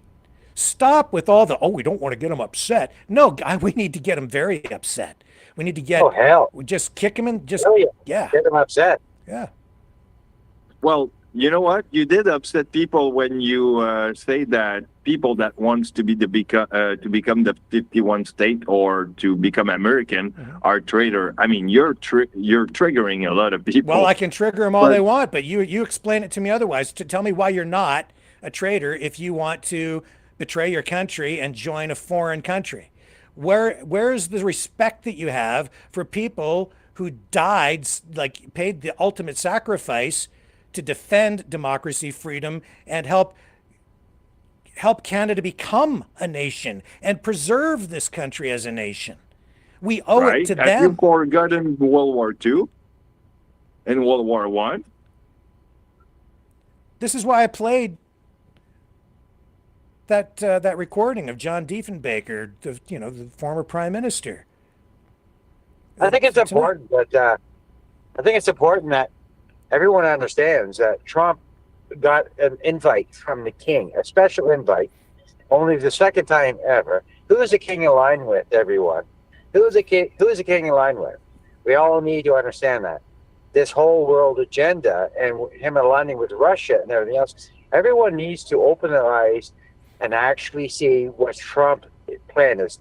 Why would the king do it? And in the World Economic Forum, they said they needed to figure out a way to deal with Trump. Well, guess what they've done? They brought him a king's invitation to the palace. That's only happened a couple of times, which is a very big honor, apparently. Yeah. So what do you think is going to go on at that meeting?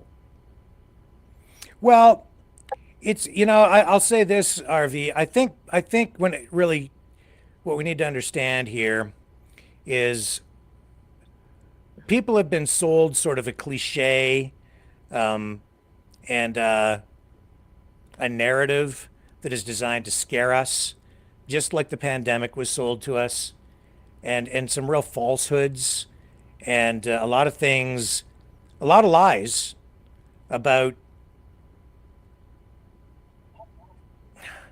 the way the world is set up, right?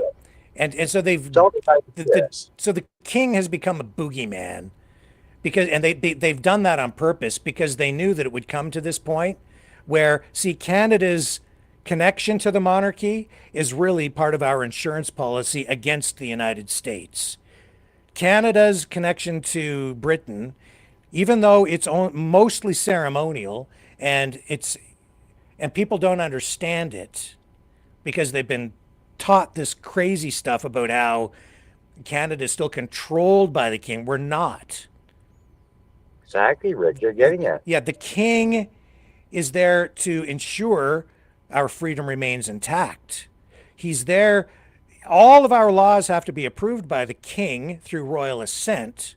He has to give final approval, stamp them approved. But he doesn't get involved in, he doesn't evaluate or approve each piece of legislation based on whether it's good or bad, or whether he likes it or doesn't. He approves it based on whether the process was followed properly to ensure that it's the will of the people that is being exercised through the proper exercise of government authority. So if providing that the proper procedure is done. That's right. And then if it's all been done properly and he says, okay, then this is actually valid, it's lawful, it's legal, it's something I will approve because, you know, you've had the proper consultative process. It went through Parliament. It was approved there. It went to the Senate. For sober second thought, it was kicked back, and then it was approved by Parliament again, then by the Senate finally, first, second, third reading. Now it's okay. It went through all that. Finally, okay, I'll approve it, and then he stamps it approved. But that's our system. Has all those checks and balances right up to the king, who then takes a look at it and says, okay, you followed proper procedure. Fair enough. Approved. Done.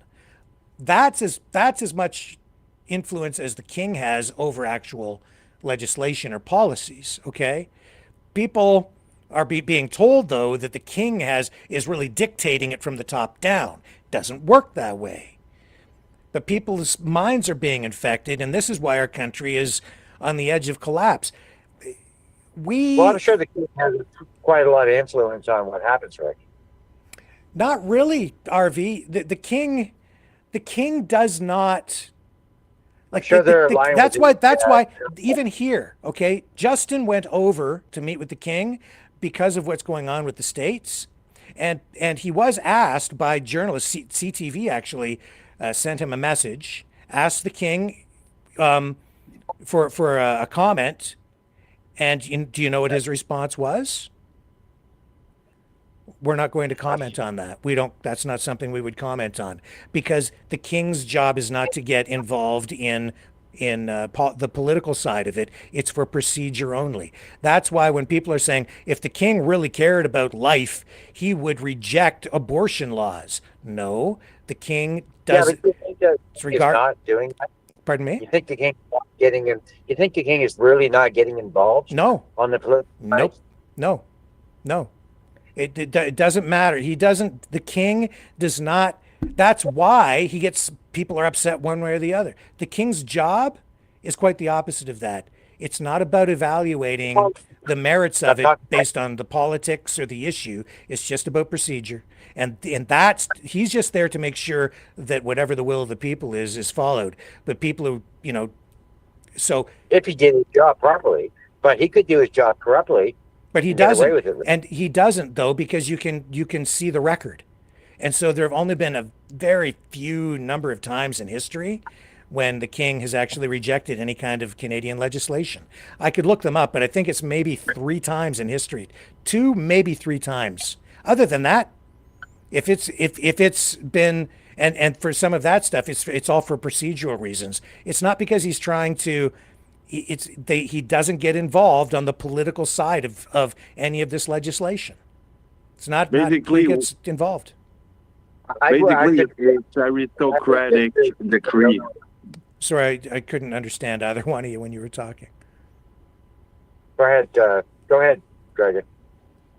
I was just saying that the word that we're looking for is aristocratic decree. Basically, it's what is the sovereignty of Canada is still under basically the sovereignty of the king, but at the same time, he's not going to implement everything or have a decision on everything that is going on here. If my memory is correct.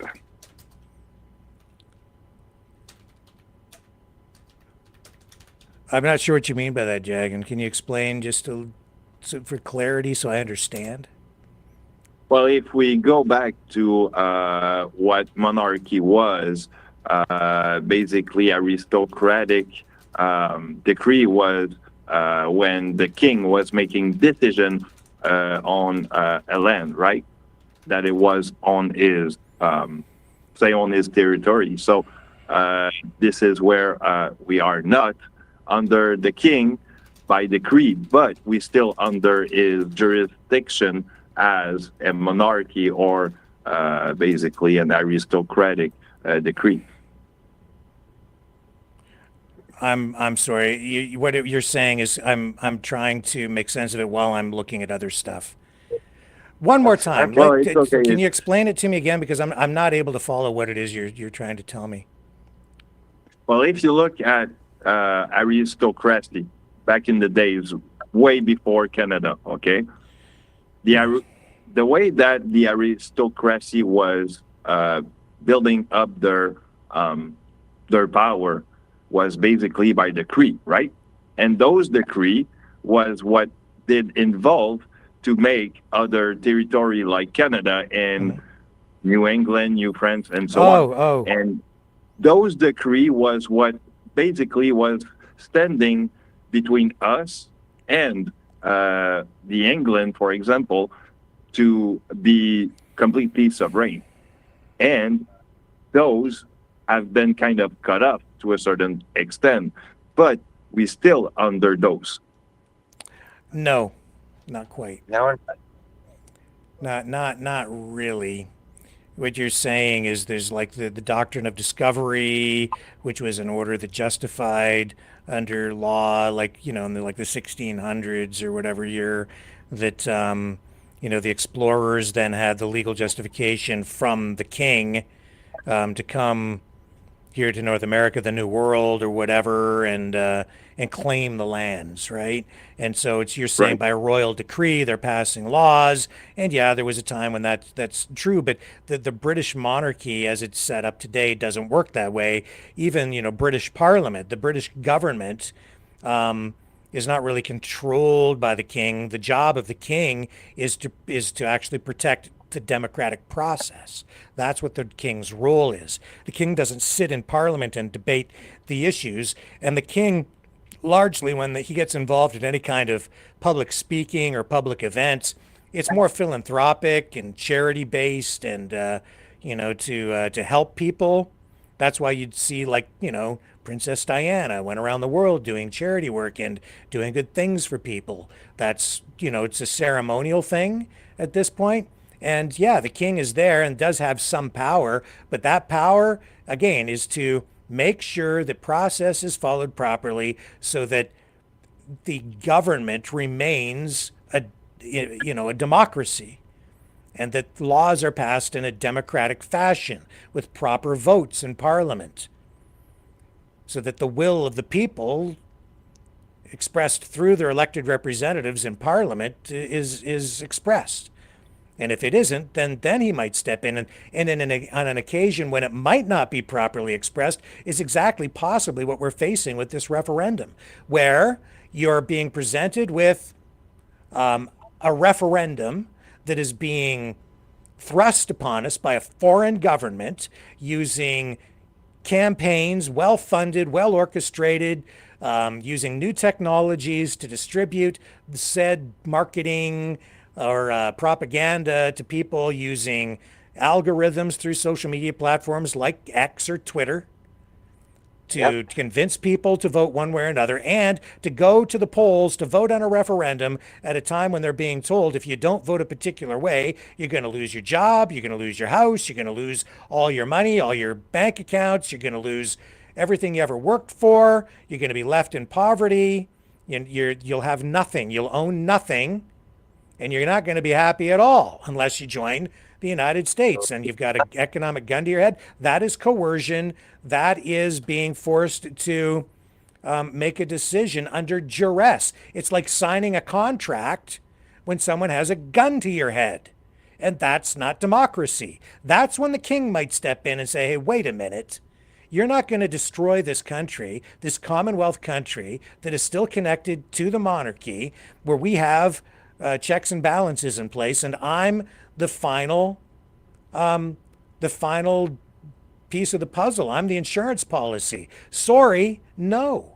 Sorry, Donald. Canada's a sovereign country, whether you care to admit it or not. And that's really what when the king would step in and say, no, Canada is an actual sovereign country, Donald, even though you don't want to recognize its existence. It is a real place. And so, sorry, no, you can't have it. And you can't say that this was a valid referendum because it was done under coercion and duress. That's not fair or free. And when the king steps in, Rick, yeah, what happens then? Then we're in big. Then we're at that. That's when the World War pops off. Great. And guess what? Yeah, and that's the new alignment, right? Because now Trump's aligned with Russia, and he's pivoted away from Europe. And this is why Canada's in such a precarious position tonight, because we're aligned with Europe and Britain, not with the United States now. And we've got this malignant tumor of an orange man down there threatening to take over our country, which is putting him at odds and us at odds with, we're caught in the middle, really, of what's going to potentially end up in a dispute between two nuclear powers, not Russia and America, but America and the UK, which has nukes. So Donald Trump's going to end up with a British nuclear sub parked off New York, and it might be the Brits who stick a missile up the butt of Donald Trump, not the Russians, to defend us. Get it? America, are we aligned with the rest of the world that's forming the alliance? The alliance is already being formed. That's right.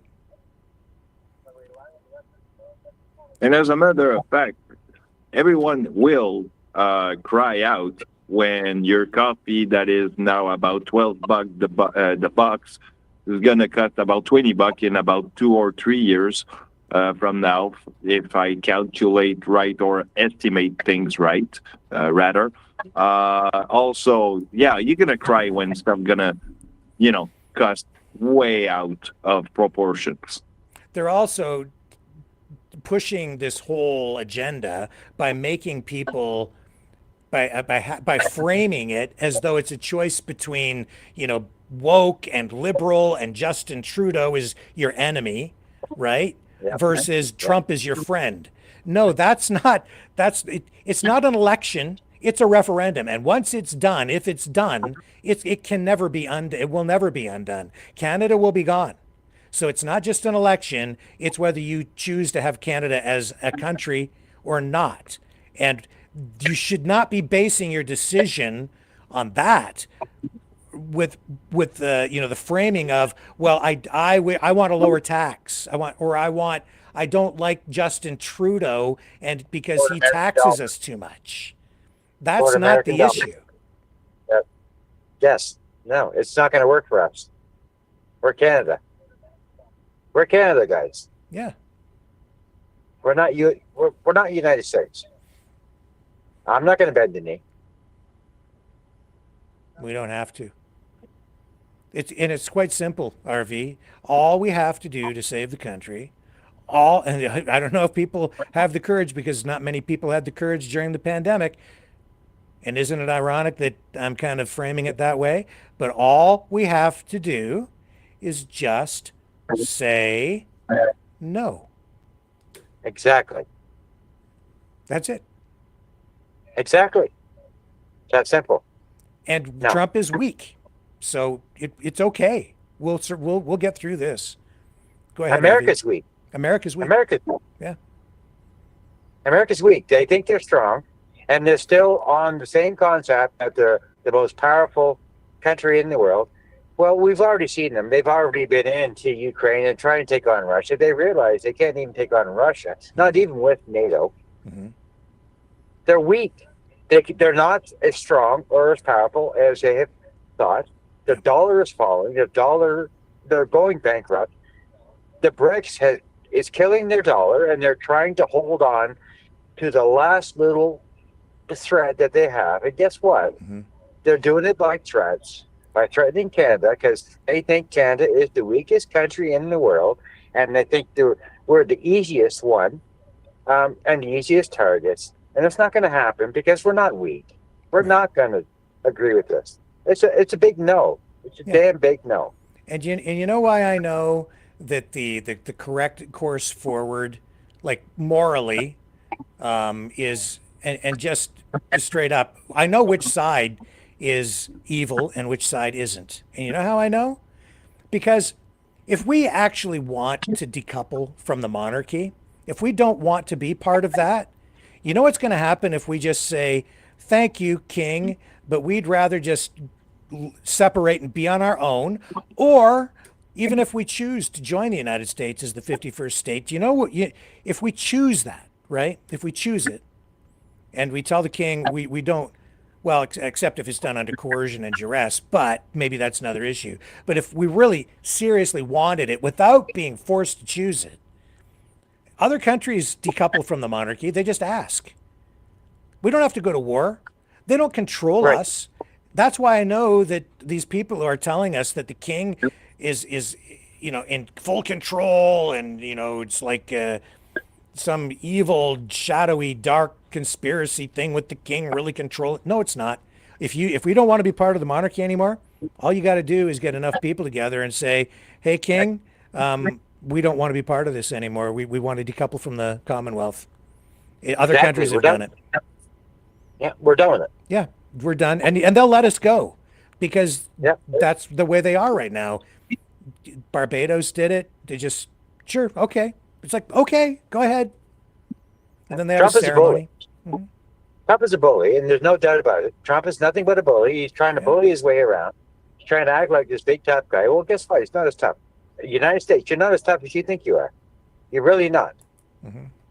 And you're about to find out, because the whole world is aligning against. Everyone's forming alliance as we speak right now. They're on the phones right now, forming an alliance against the United States. Everyone is tired of being bullied by the United States. We're not going to take it anymore, guys. We're not going to take it. And as much as people are worried about the World Economic Forum and the left-wing policies and all that, hey, man, here in Canada, we have a democracy. And so over time, if the people want that to change, it will change. Political moods change. The political climate, the political Overton window shifts. So, over time, things can change. You can vote governments in, vote them out. Things were different in the 60s than they are right now. And I'll say this, too. People have been sitting in the chat for the past, few weeks, especially since I've been going pretty hard on the Donald, right? Saying, that guy's gone full libtard. No. You've got it all wrong. I've never changed my political stance on anything from day one. Politically, I've been very consistent. I'm still where I've always been. You know who's changed? Justin Trudeau. I didn't go to Justin Trudeau. Justin Trudeau has come to us. That's why he's now taking on this nationalist tone, pro-Canada, where he's been sort of, the poster child for globalism, if you want to call it that. But now, because of this threat, he's like, holy crap, like so many other Canadians, he's come around and he's like, well, we can't lose the country. So on this issue, he's come back and he's defending the country on nationalism. And you're already seeing, even within the Liberal Party, they're reading the mood of the public and they're responding. Their economic policies, everything, it has shifted back a little bit, not a lot, but a little bit more into the center zone, because they see that that's where the public is, because there's been a big shift further right. They're responding, as politicians do. So politics can change, and it will. But you don't want to give up the whole country, throw the baby out with the bathwater, because you don't like Justin Trudeau. So he's going to be gone in a few days. Yeah, but Mark Carney, well, he's just the next liberal that his political opponents have already doused him in gasoline. He's primed and ready to set on fire as soon as he becomes the prime minister. So it doesn't matter who's there. The opponents of liberalism, they're going to get you to hate the next guy. Don't throw the country away for that. Exactly, Rick. Exactly.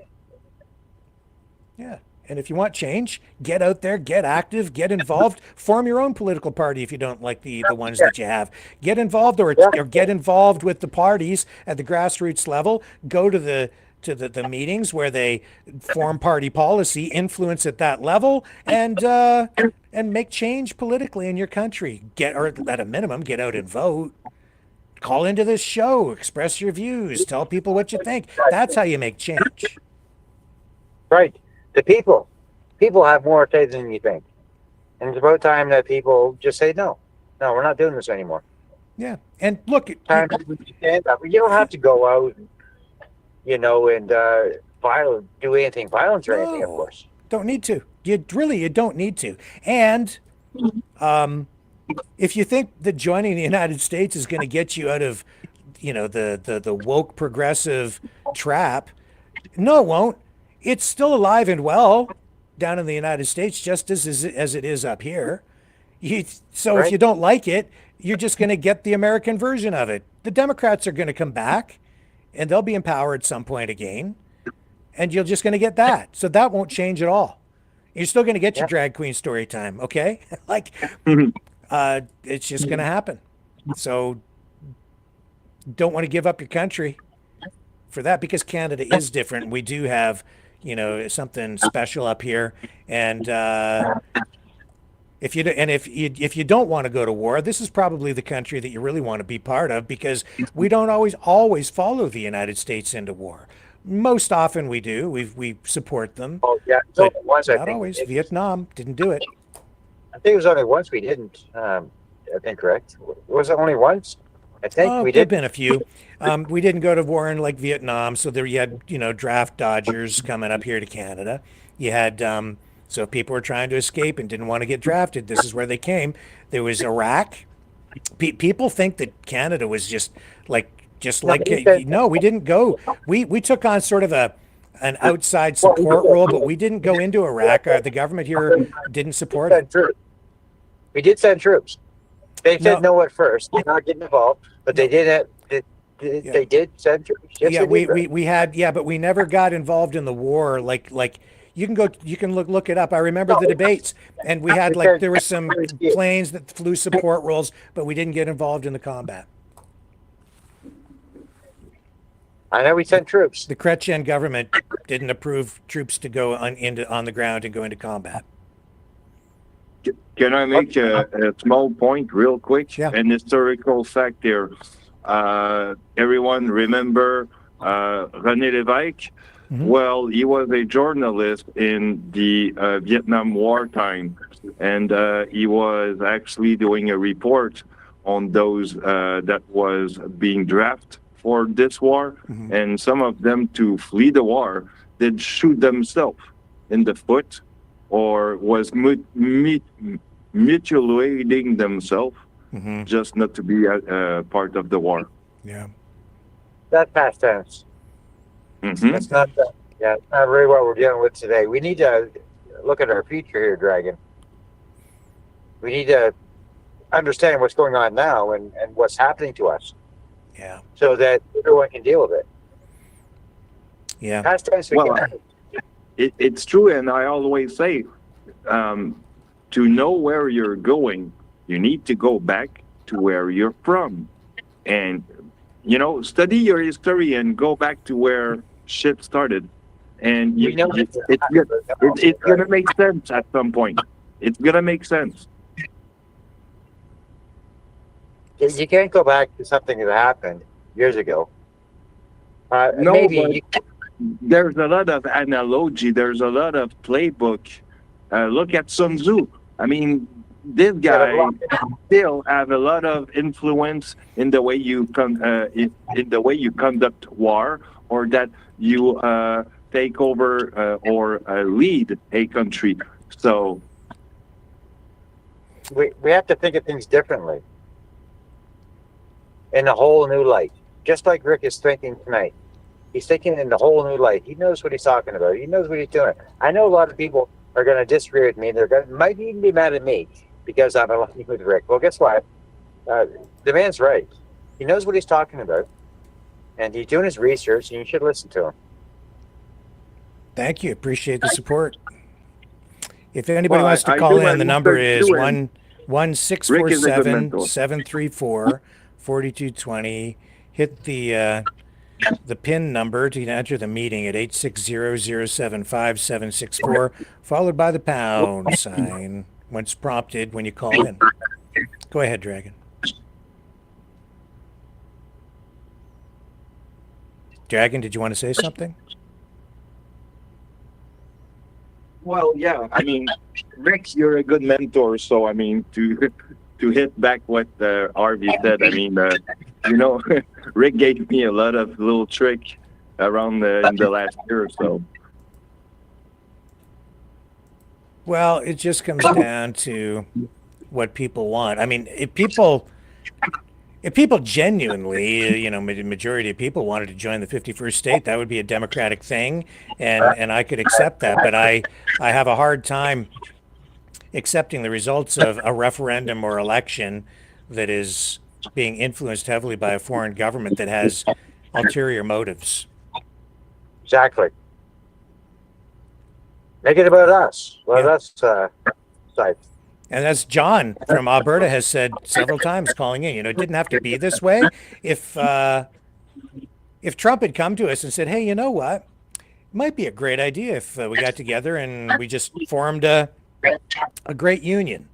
And you could be part of us and we would be part of you. And we just fold Canada into it. Like, here's an offer. If you want it, you take it. If you don't, that's cool too. But that's not what we're getting. Bankruptcy, wouldn't it? All the Canada resources, yeah, all of our money, turn our money over to the American dollar, that would pull them out of bankruptcy right away, and that would sure save their dollar against BRIC, now wouldn't it? Yeah. So, I hate to be the bearer of bad news and bad predictions, but in my view, this is where we're going. And it's not based on just pure speculation. All the empirical evidence points to this path. And there are templates for this stuff in other countries. In fact, you can look to Ukraine for a lot of the same pattern in play here, where separatist, sentiments are being promoted by a foreign government in order to destabilize the country. What the program around the other night with the general showing what his involvement, like that was all part of that too. So you have a U.S. general involved in directing, a massive protest or part of a protest from within so that nobody knew who was involved, but influencing things to try to destabilize things up here. That's ultimately what that was about. That's why it was, and that's an international incident. Of course, the government doesn't really want to acknowledge that because that kind of takes everything to a whole new level, doesn't it? But the shittiest part about this, Rick, is that there's no way out of it. There's only one thing. There's only one end result. War. Maybe. There's no way out. I'm not sure. I'm not sure, RV. I keep running that through my head. Like, how do we avoid that? I know, but I can't think of anything else, Rick, other than war. That's why. I mean, if there's nothing else, enlighten me. I only see war in the end. Like, there's no way out of this.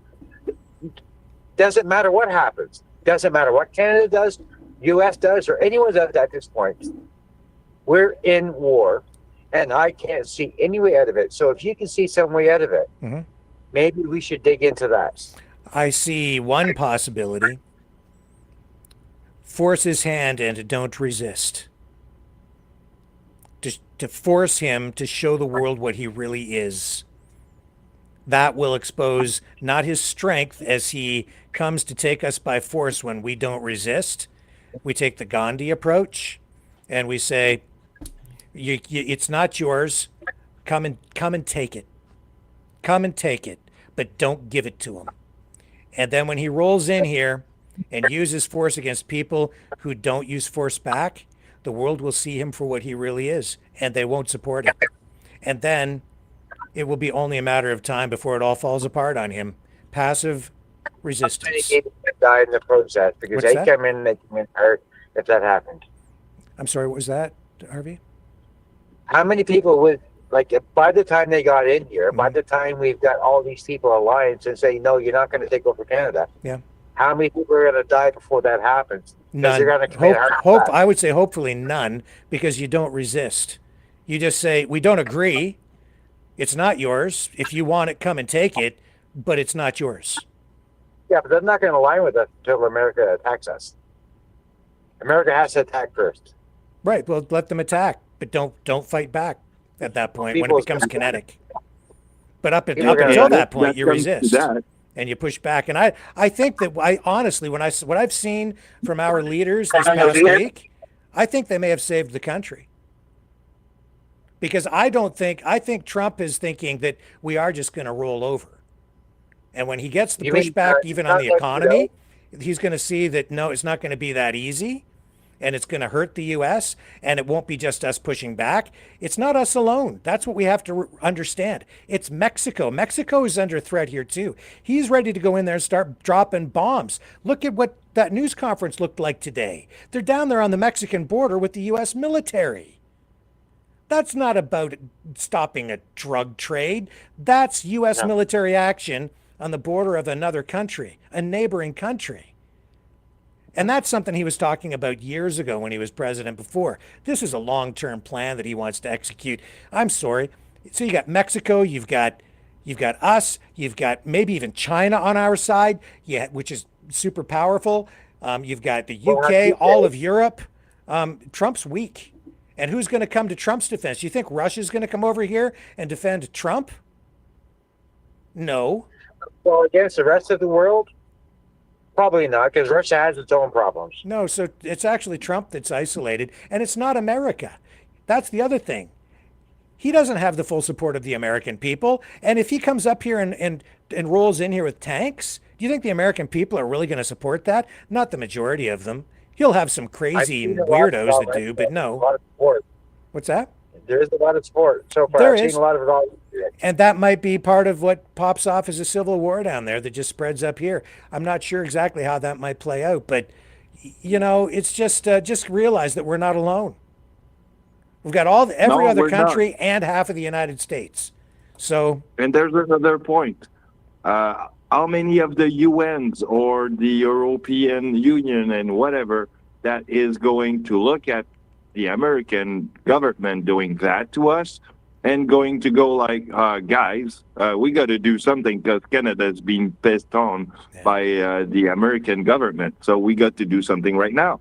And I'm not sure, but you might get the look at for something like, I don't know, let's say human right kind of, he's going to break the human right stuff. I mean, seriously, guys, it's not going to look good for him. He's definitely breaking a whole lot of international laws, but he doesn't care because, as the president, he thinks he's immune to any kind of prosecution. Who just joined us on the call? Somebody came in.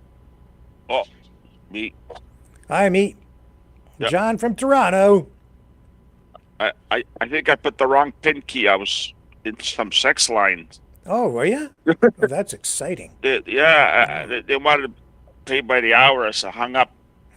I don't know. Dialed again. Oh, well, that's definitely not this place. Sorry, can't help you with that. Yeah. Oh, why? Are you going to be nice to me tonight, John? You're wrong. You're all wrong. Oh, of course. Yeah, listen, you got your opinion. I got mine. The U.S. economy is 10 times bigger than Canada. Doesn't matter. We're a little pipsqueaks here in Canada. But we're not alone. Well, everything. The States is a big machine, Yeah, except they don't have They don't have very little manufacturing left, and they import almost all of their consumer goods, and it all comes from the three countries that he just picked a fight with. So it's not just us; it's all three of us. What do we have here? What do we have here? What do we have here? Yeah. What do we have besides banks? What do we got? Ontario. What do we got? We got oil out west. We still have some manufacturing, lots of natural resources. They want to join the U.S. out west. Alberta just was watching. Some of them. They're going to Washington to They're going to Washington. They want to join the U.S. Well, isn't that great? But Alberta. you know that's and the reason you're calling in is because you're part of their little network and you're here to help them promote it. I'm not helping them. I don't want Yes, them you to are. join the You do U.S. it every night. That's why you're here. There's a group of people there that want to go to the U.S. Yeah. They're actually going, Yeah. to Washington. I know. Oh, you know that. I know. There's a whole machine out there that's working toward this and has been for a long time. Yeah. Yep. This is And they've been lying to us too, by the way. They've been deceiving people, misrepresenting themselves. They're Decepticons.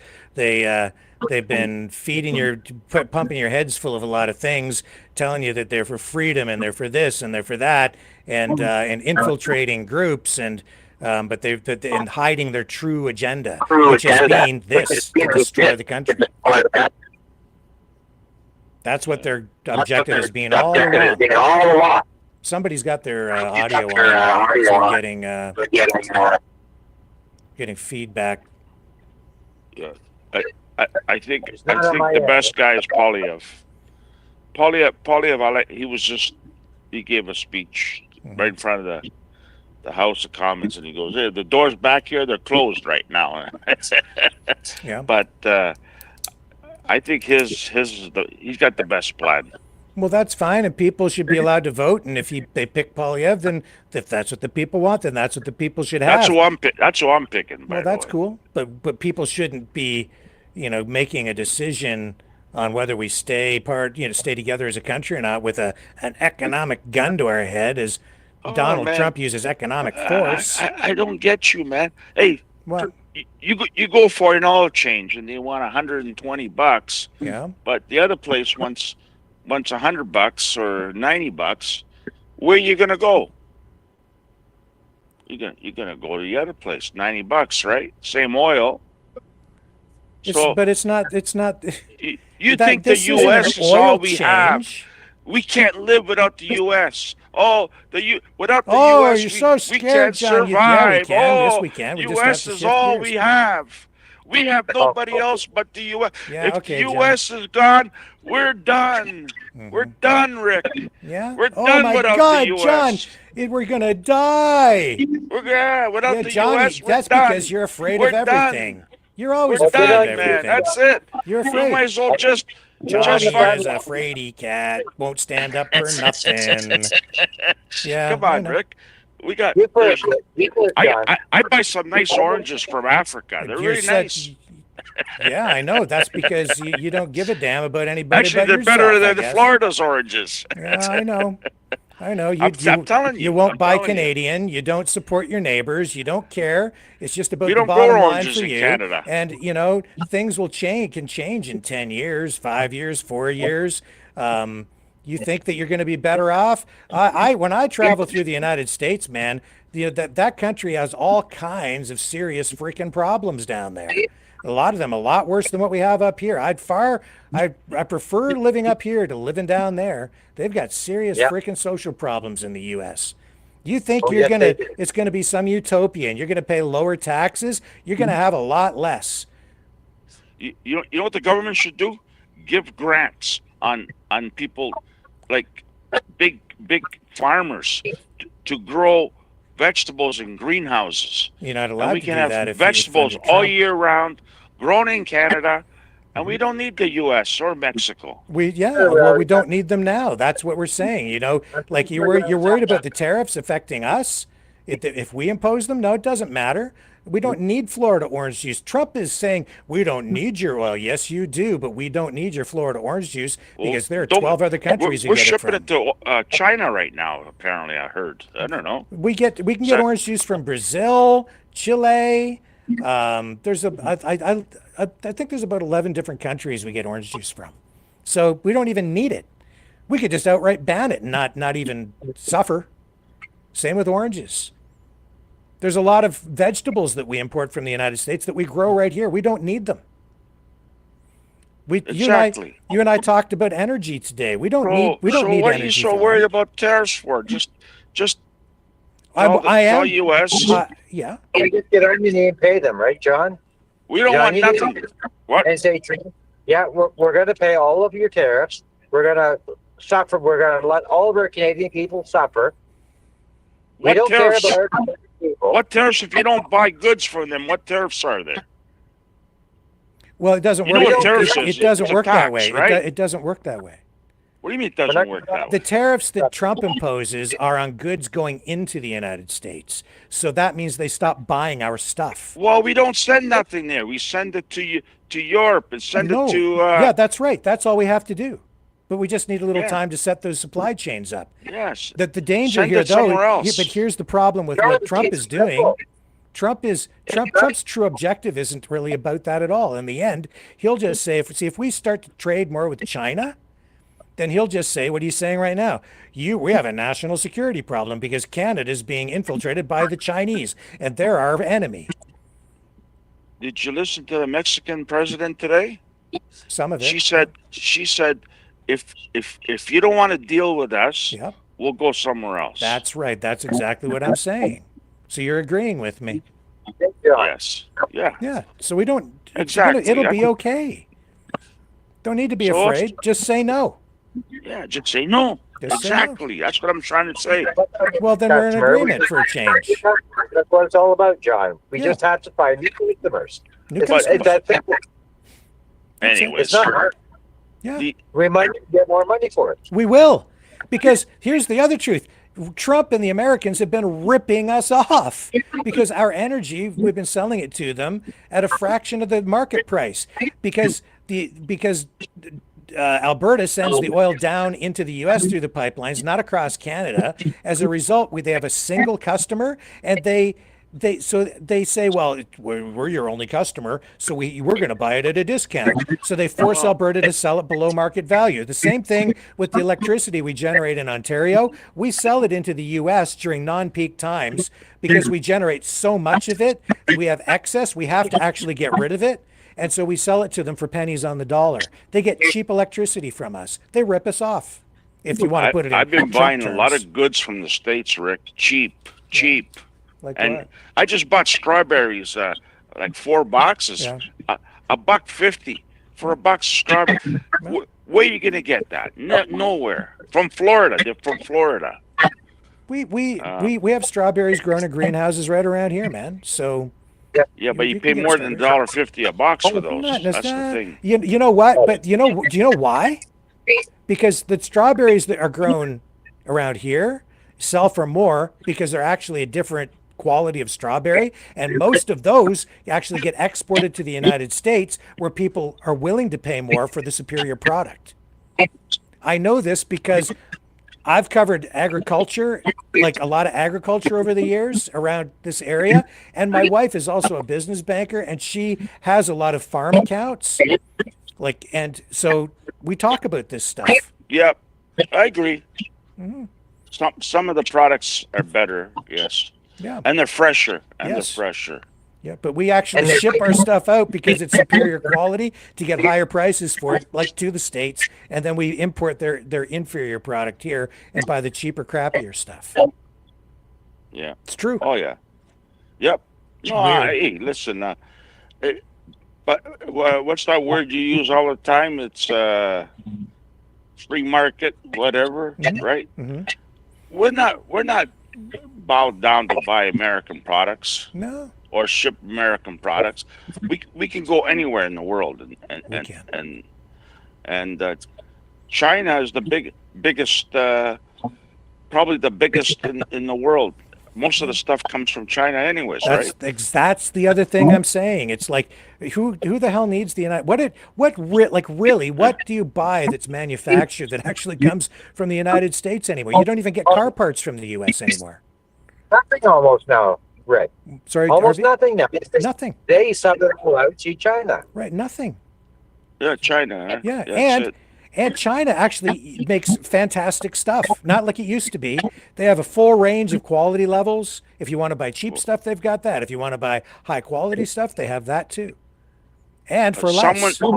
Someone in Ontario, I don't know who it was, said that if they're going to take the cars away from us, we're going to build Chinese cars. That's right. We will. And And maybe that's why Trump is backing off. He's saying exactly they're not gonna buy our cars. Look, when I went down to when you I get went the down to Chinese Costa cars Rica, here for half the price. You're not going to buy an American car. when I went down to Costa Rica and I did that little piece about what kind of cars they have down there, there's hardly any North American models there at all. It's all BYD, stuff from China, stuff from Europe. No American stuff. Even Russia, Rick, is boycotting. Like, they don't want the Chinese junk anymore because their cars, they're already saying that the cars are nothing but junk. They don't want them. Even Russia did that. They're finding out that all the cars that were sent to Russia, they have nothing but problems with, and they're fighting with China now, saying we're not buying your cars anymore. Right. Yeah. So, you know, that's that's how you beat them. That's how you beat them. Go somewhere else. That's what we're gonna do. There's always Dragon's there, right? Yeah. Yep. Yeah. He's there. If, I know you said you smoke weed there, but if one drug dealer sells a bag of weed for $50 and the other guy sells it for 40, you're going to go to the other guy, right? Well, look, if I can say, sure, I'll go to the cheapest, but there you go. Look, I'll give you a little hint, right? I mean, this month I decided to do something different, which I don't. And the thing is coming from BC, actually, and it's costing less than what I get from the provider here in Montreal. So, yeah. That BC stuff, I don't know. I don't know about that stuff. That's got fentanyl in it.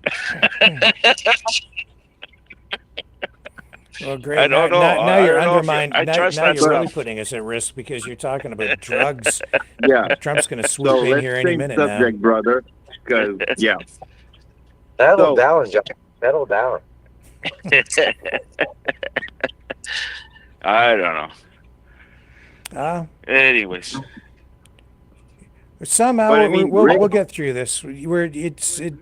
Trump is the one who's going to take the spanking on this, not us. We're going to win this. Well, we don't have to win it. We just got to go somewhere else and buy our goods. That's how we win it. That's how we win send our goods somewhere else, and that's it. That's exactly right. That's how we win it. And he's isolated. He doesn't have any friends left. He goes, well, I'm more respected. But he's right. Right about He's what? right. Like in what European Union, they don't buy nothing off them. They just ship cars and everything over there, but they don't buy nothing from the U.S. Let me jump in for a minute there, John. I've got to jump out of here, Rick. Okay. Thank you for having me up. Take care, everyone. Thank you. Okay. Artie. Thank you. Yeah, but you know why they don't buy stuff? Because they're not competitive. It's like their steel industry, right? He's trying to protect the steel industry in the States. That's because they're not price competitive or quality competitive. Canadian steel is produced using newer technology. It's produced using electricity instead of like coal-fired coke plants. The ovens that they use, like at U.S. Steel in the States, some of those are over a century old. The technology's old. The companies didn't invest in it to keep up with the technology. So Trump is protecting those non-competitive, technologically outdated industries, companies. With tariffs, he's making us pay the price after negotiating a trade deal. Yeah, that's not cool. That's not cool, right? That's not cool at all. Canada and Mexico, he should be working with us. Yes. We're a team. That's right. Team North America. And I'll say this too, if he would work with us, and if those companies were willing to actually invest in their own companies back in the States, there would probably be room for the steel industry on both sides of the border, and could be exporting more around the world. But no, they really shot themselves in the foot down there, especially with that company, because they kept sucking taking the profit out of the company and not reinvesting in it for decades. Now you're paying the price, and now Trump is like, oh, we have tariffs. We'll protect the industry, protect those jobs. That's protecting inefficiency. Yeah, but Trudeau's the wrong guy. Like, in this tariff war, whatever, Trudeau's the wrong guy. Him standing there and saying, even your national anthem is being booed. Like, why is he saying that? He should be saying, our Canadians, we should be better and not boo the American anthem. That's what he should be saying. And then Trump his ears will go right up and go, this guy's okay. He's pro-America, right? No, that's how you get on the good side to a bad guy. Well, yeah, but he explained why. He's explaining that we're not booing the people. He explained what it was about. He addressed it because it got so much play in social media. But he shouldn't be saying that. He should be saying we shouldn't be booing the American anthem. We should be. No, because no, I don't think so. No. Yes, I think so. Well, you can. And that's you how can you take get to that a bad position if guy. you want. You know, you get to a bad guy. You gotta. He wants you to take the knee or whatever. But that's how you if you run him down and make it worse, he's going to make it worse for you. It's just going to be a mudslinging. You know what I mean?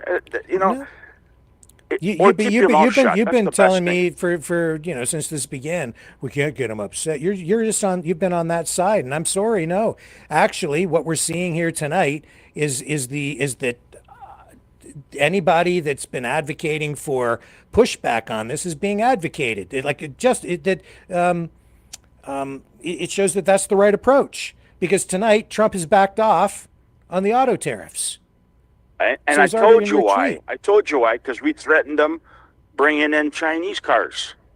And because we bring Chinese cars in, nobody's going to buy American cars. And because the executives from those auto companies went to see Trump and they said, "You freaking idiot! You can't do this. You're gonna destroy the whole industry, you moron." What do you think Trump put 100% tariffs on Chinese cars? Why? Why? See, in that case, and I've actually talked to you about this before. I don't know if you remember. It's not entirely unjustified to put heavy tariffs on Chinese cars, 100% electric cars, because the Chinese government subsidizes the production of those vehicles so heavily. It doesn't matter. We're getting them cheaper. Yeah, but no, it does matter. It does, because that's an artificial. Are you for the taxpayers? Or are you for the Chinese? John, if a foreign government is artificially manipulating pricing of a product through unfair government subsidies to a company and or an industry, so that they can then, it's called dumping, so that they can then dump the product into another market, simply to put the competitor out of business, so that that's what Walmart does. The reason they do that is that after they put the competitor out of business, so if they put the American auto companies out of business, then they become the sole supplier, then they jack the price up, and the consumer is screwed. So it's not just to protect the jobs, it's also to protect the consumers. But Walmart can do it, right? It's okay for Walmart to do it. Walmart's a little bit different because it's a retailer. Yeah, but they build retails right around all other Canadian retails and put them out of business. You can't compete against Walmart.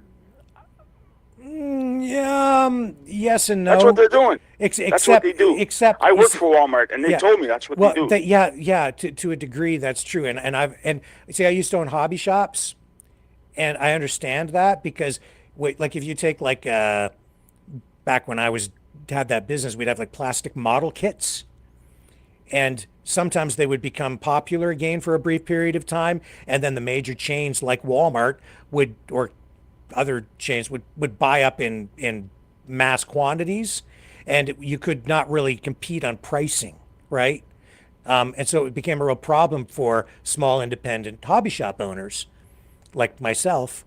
So I understand that, but at the same time, Walmart also creates wealth, so that when they go in and they set up a new store, you get around them a lot of other business. You get restaurants, you get smaller businesses, you get a Dollarama, and then down the street in a strip plaza, you get a variety store, and you get more business activity overall. And so it does generate additional economic activity. So there's positive spin-off from that in the communities where those stores set up. Plus you get, because of the economies of scale, sort of more stable employment, and as well, because it's a big corporation and they have economies of scale, they can also offer their employees benefits and better working conditions, and even paid vacations, which small independent retailers with smaller economies of scale sometimes can't.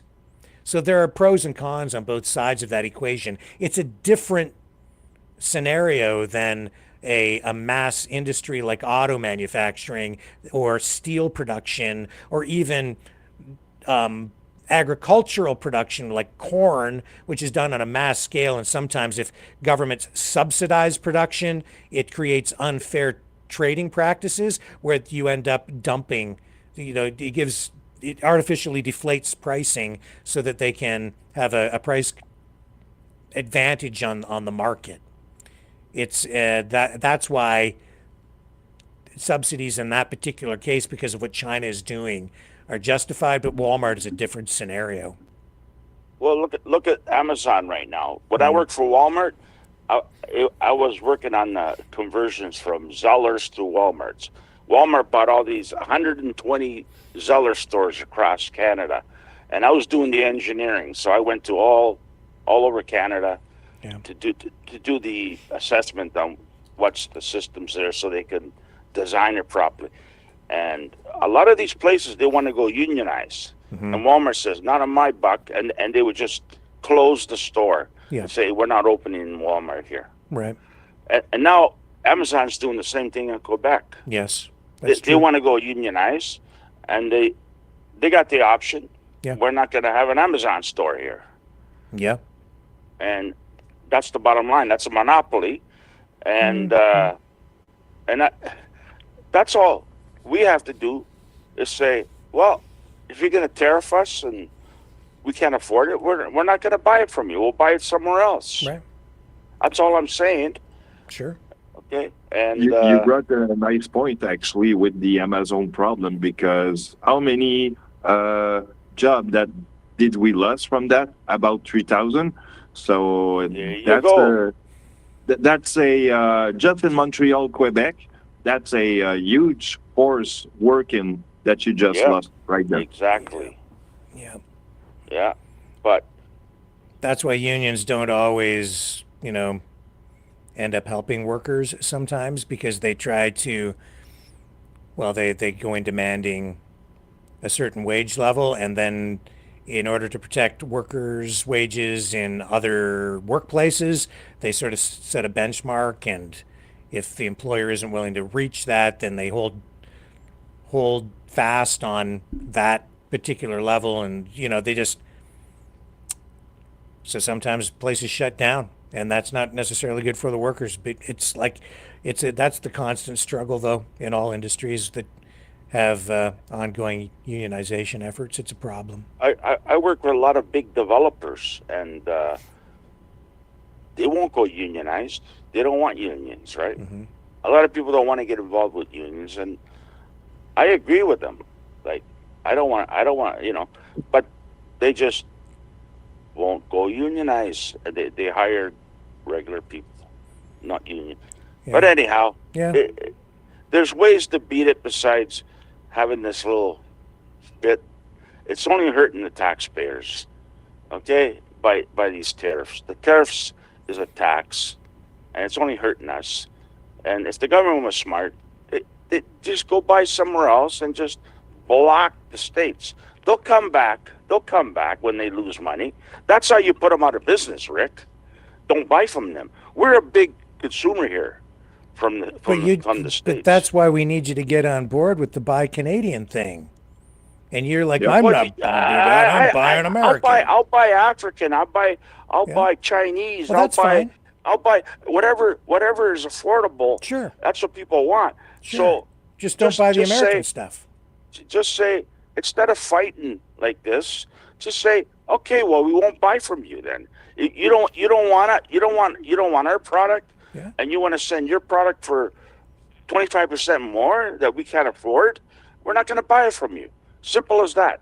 Just like Doug Ford took. Hey, by the way, I was watching a French program tonight there, Dragon, and they were taking all the bourbon off the liquor stores in Quebec there.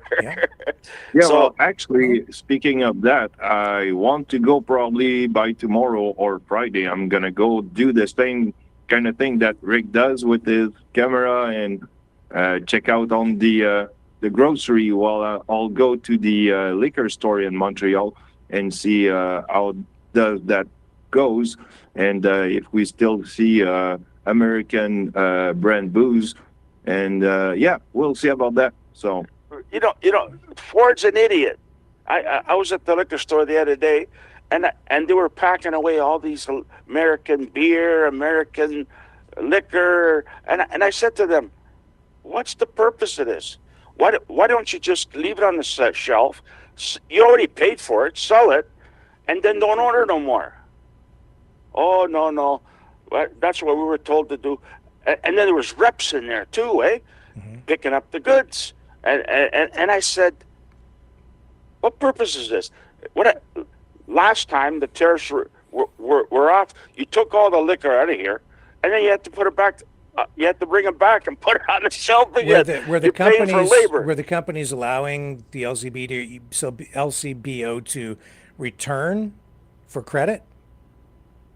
I didn't ask them that question. Well, that's part of it. And then the second thing is, if they take it off the shelves, then when people go to the liquor store, not only the real objective there is that then they actually have to buy the Canadian product, so that the Canadian manufacturer. You can buy Irish. Okay, well, whatever, you can be. You're going to buy more Canadian or something else, but the point is, Canadian consumption of the Canadian products will go up. Instead of buying Jack Daniels, you can end up buying, Seagram's or Hiram Walker, right? But you can still buy the American beer that's made here.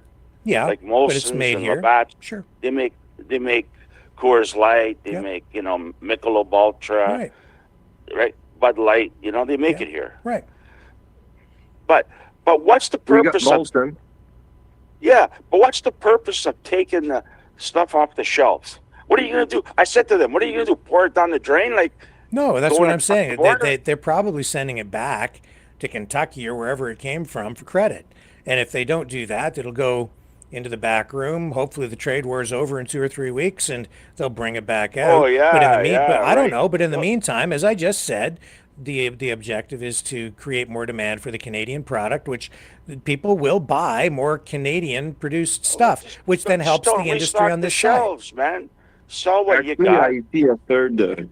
I see maybe a third thing that could happen. They're gonna sell what Americans booze left on the shelves, but when they are going to have sold all those, well, you're gonna see only, like Rick said, Canadian or other countries' alcohol on the shelf, and American won't be part of it. So that's what it is. And if you really want the American stuff, I'm sure they'll have it down at the local bar for a while. No.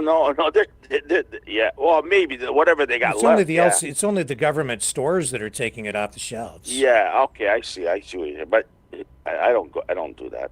And I'm sure a lot of those places have stocked up. They've got lots of it. So, the good point of it, and it's probably a good thing, like the bottle of alcohol that is now on the shelf that is going to go on the back store, if that's the option that we're choosing to go in 3 weeks or a month, things go back to normal and we put that back there, or a year or two, well, that's kind of making the booze going, I would say, hilt, or it's getting more ages. So, it's going to get better. They bought it cheaper and they sell it for more money because the price will be higher. But what about if you go to Florida for a week and you bring home a couple of bottles of bourbon? Will they confiscate it at the airport? No, it's not illegal. No. Not illegal. Right? No, he's just taking it off they're just not going to carry it on the shelves there right now. That's all. But it's not illegal. You're not going to throw you in jail because you bought some in the States and you're bringing it back over the border. It's not like the United States treats Cuban cigars where they're banned, that was another one. That's not the same. It's not like that. Not like that, eh? No. That was illegal. You couldn't bring Cuban cigars into the States. That is correct. Yeah. Yeah. Yeah. That's why I don't know. This thing, to me, it's a joke, Rick. The whole thing is a joke. The way they're trying to solve this thing is a joke. But it isn't. I think so. Not a joke. It's very serious and it's stupid. To me, is you just choke the states and say, okay, we don't want your goddamn products. Boom. Yeah, well, done. you and I are kind of on the same page there to some degree. Absolutely. Who just Hey, joined by us the on way, the line? Before I go, Rick. How are you doing tonight? Hang on a second. Sorry, John, you wanted to give us a final comment and then you're taking off. Yeah, I guess, before I go, Right. car show this weekend. You know about that, eh? Which one? They just finished up with the big one. This is all muscle cars and all. Okay. Yeah, they used to call it Autorama, Speedorama. I don't know what they call it now. I haven't been up there in a while to the one in Toronto. But it's Anyways, yeah, that's a maybe good one. Yeah, it's at the think about airport. that. Airport, I think. Yeah. Yeah. All right. I'll Anyways, keep that in mind. Thank you, sir. okay, I'm gonna get lay back and listen again. Thanks. All right. This was a good All call. right. Thank you. Bye. All right. Sorry, who's on the line with us now? Yeah, it's Laurie here, Rick. How are you doing tonight? Good. How are you, sir? Good. I was just kind of picking up on that, but it sounds to me like John's kind of a Canadian until the strawberries go on sale, and yeah. I can get something cheaper over here, and we should have all the Jack Daniels on the shelf until it's all gone, and maybe they should put it on sale. Yeah.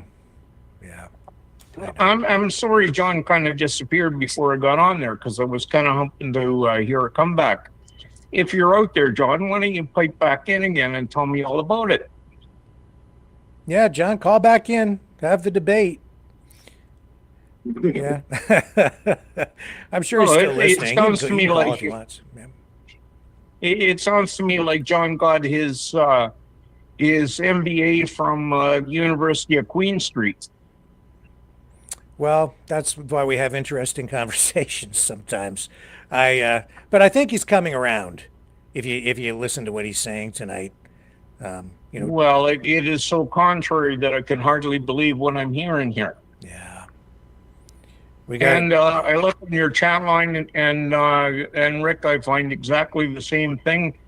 You got people that are well, I find you a little contrary too. Dating right back to your days with the clown boy, and all of your supporters that were on here have decided that the last little while they're biting you on the butt there. Yeah, well, when it comes to the convoy, there are many things. No, it's clown boy. Clown boy. There's that aspect to it. There is that aspect to it. And, how much American influence did we have on that? Well, as I showed in that report with the general, quite a bit. Did you see that story that night? Yes, for sure. I was on that night. Yeah. So, you can't accuse me of, not looking at all sides of things. Well, I just kind of accuse you of switching very hard. You're taking a lot of abuse on your chat line here. That's and, okay.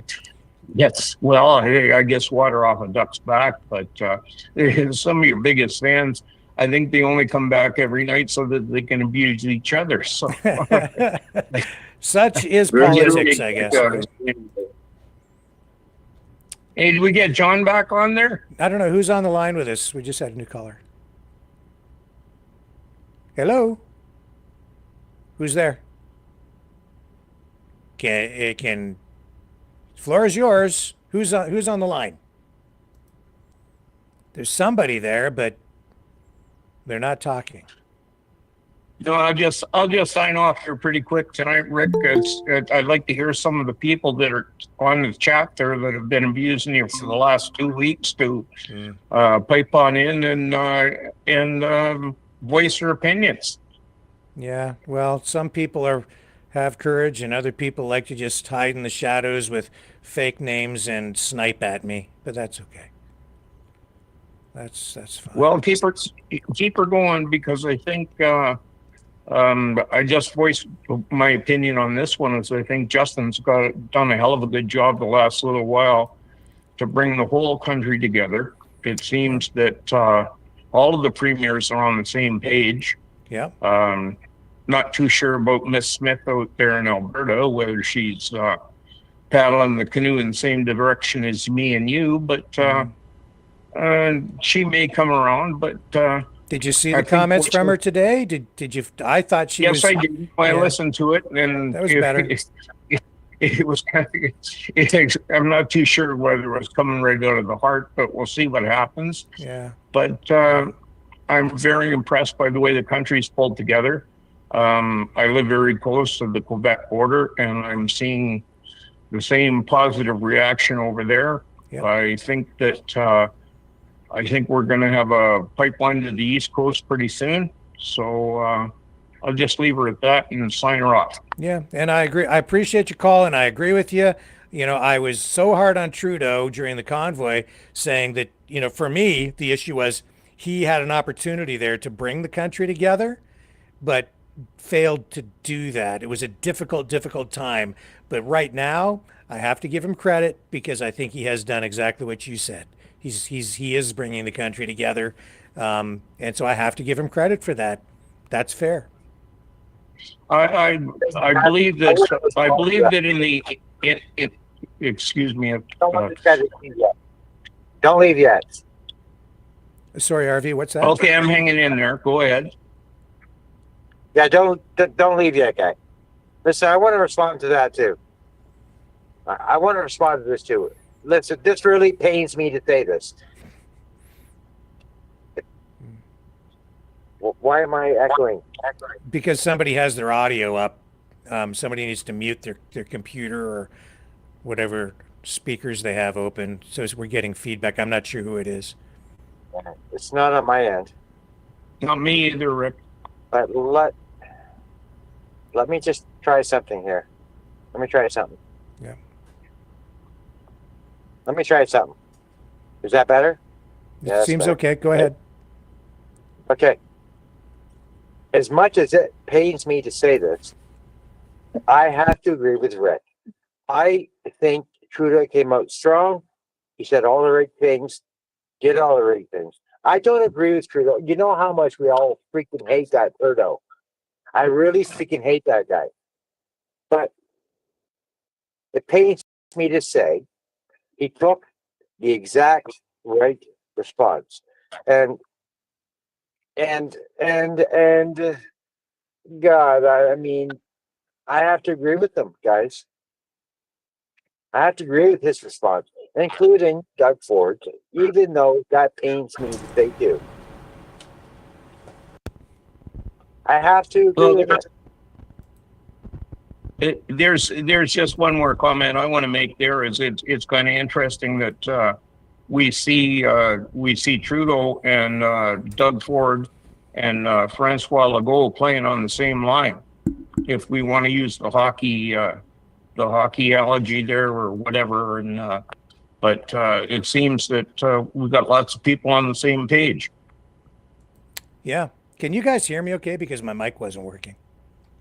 Yeah, you're fine. Okay, I got it back. Yeah, I'm good, Rick. Yeah. No, hey, man, give the guy credit. He's on the way out the door, at least for a while, and he stepped up. So, and for me, it doesn't. I don't care what party they're with. It's just about whether you're on board with saving the country. For me, at this point, that's it. So that's I'm sure you're you got to give the man credit where his credit's due. Have you ever known me to ever give Rick credit? Ever? Yes, that's right. He gets credit when credit is due in your state. Yeah. Period. Yeah. I'll say goodnight there, Rick. Thanks a lot. Thank you, Laurie. I appreciate you calling in. I really do. Thank you. Thank you. And I'm going to drop down. Yeah. I just wanted to say that. Okay. And yeah, so I guess it's about time to wrap up for the night. Let's get some final thoughts and then we'll close off for the evening. We'll save Dragon for last so he can give us another Trump impression. Are you still there, RV? Who's there? I think I'm the only one left. Yeah, there's another caller there, but still, whoever it is can't hear them. Maybe their mic is muted and they're trying to talk. And in any event, I don't know who it is. They're not talking. So go ahead, Dragon. The floor is yours. Bring us home. well, I would like to have some people who can probably have some discussion with me or whatever. If you want that, well, I'm all open. It's the ianvizo-a freaking gmail.com, and you can have a talk with me. And I probably want to do something, Rick, with your permission. Because, I see a lot of talk around on the chat, and people want probably to have I will say a discussion. So why not maybe get a Discord channel under the Maverick name, and I'll be the sole moderator of the whole thing, and we'll have some discussion and probably make conversation last longer. What do you think? I think we could have a conversation about that maybe during the day tomorrow. Why don't you give me a call and we'll talk. How's that sound? Perfect. All right, and I'll be back tomorrow night, everybody, at 7 p.m. Eastern. Here's the big rig. This one's for Lori, because, of course, this song is about the very thing that we were just talking about, the various layers of the convoy. There was the positive, peaceful protests that took place on the surface involving the vast majority of people, the regular everyday Canadians that came out to protest and exercise their right to free protest. And then there were some other elements tucked into the core of it that were hidden in the shadows. And obviously, as we reported the other night, there was that influence from the American side that appears to have been coming directly from the very guy who's now trying, and was then, trying to disrupt government and take over our country, Canada. Here's the big rig, the Maverick and the News Brothers. See everybody tomorrow, 7 p.m. Eastern, on the flip side. Love you.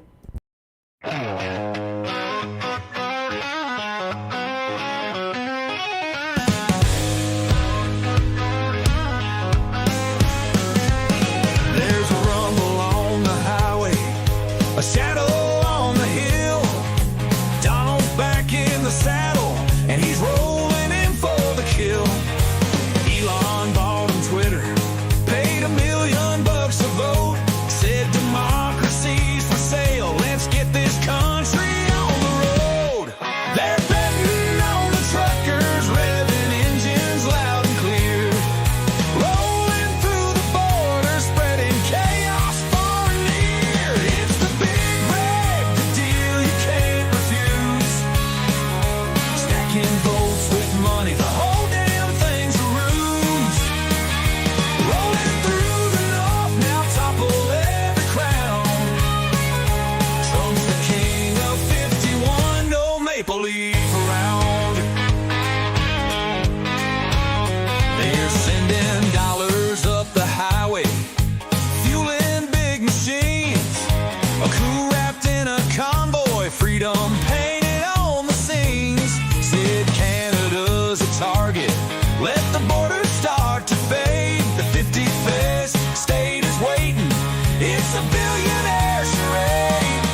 Elon's rocket shooting high while truckers storm the gates. Democracy's on clearance, it's a dystopian debate. It's the big rig, a deal you can't refuse. Stacking votes with money, the whole damn thing's a ruse. Rolling through the north, now topple every crown. Trump's the king of 51, no maple leaf around.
This has been a Maverick Multimedia production.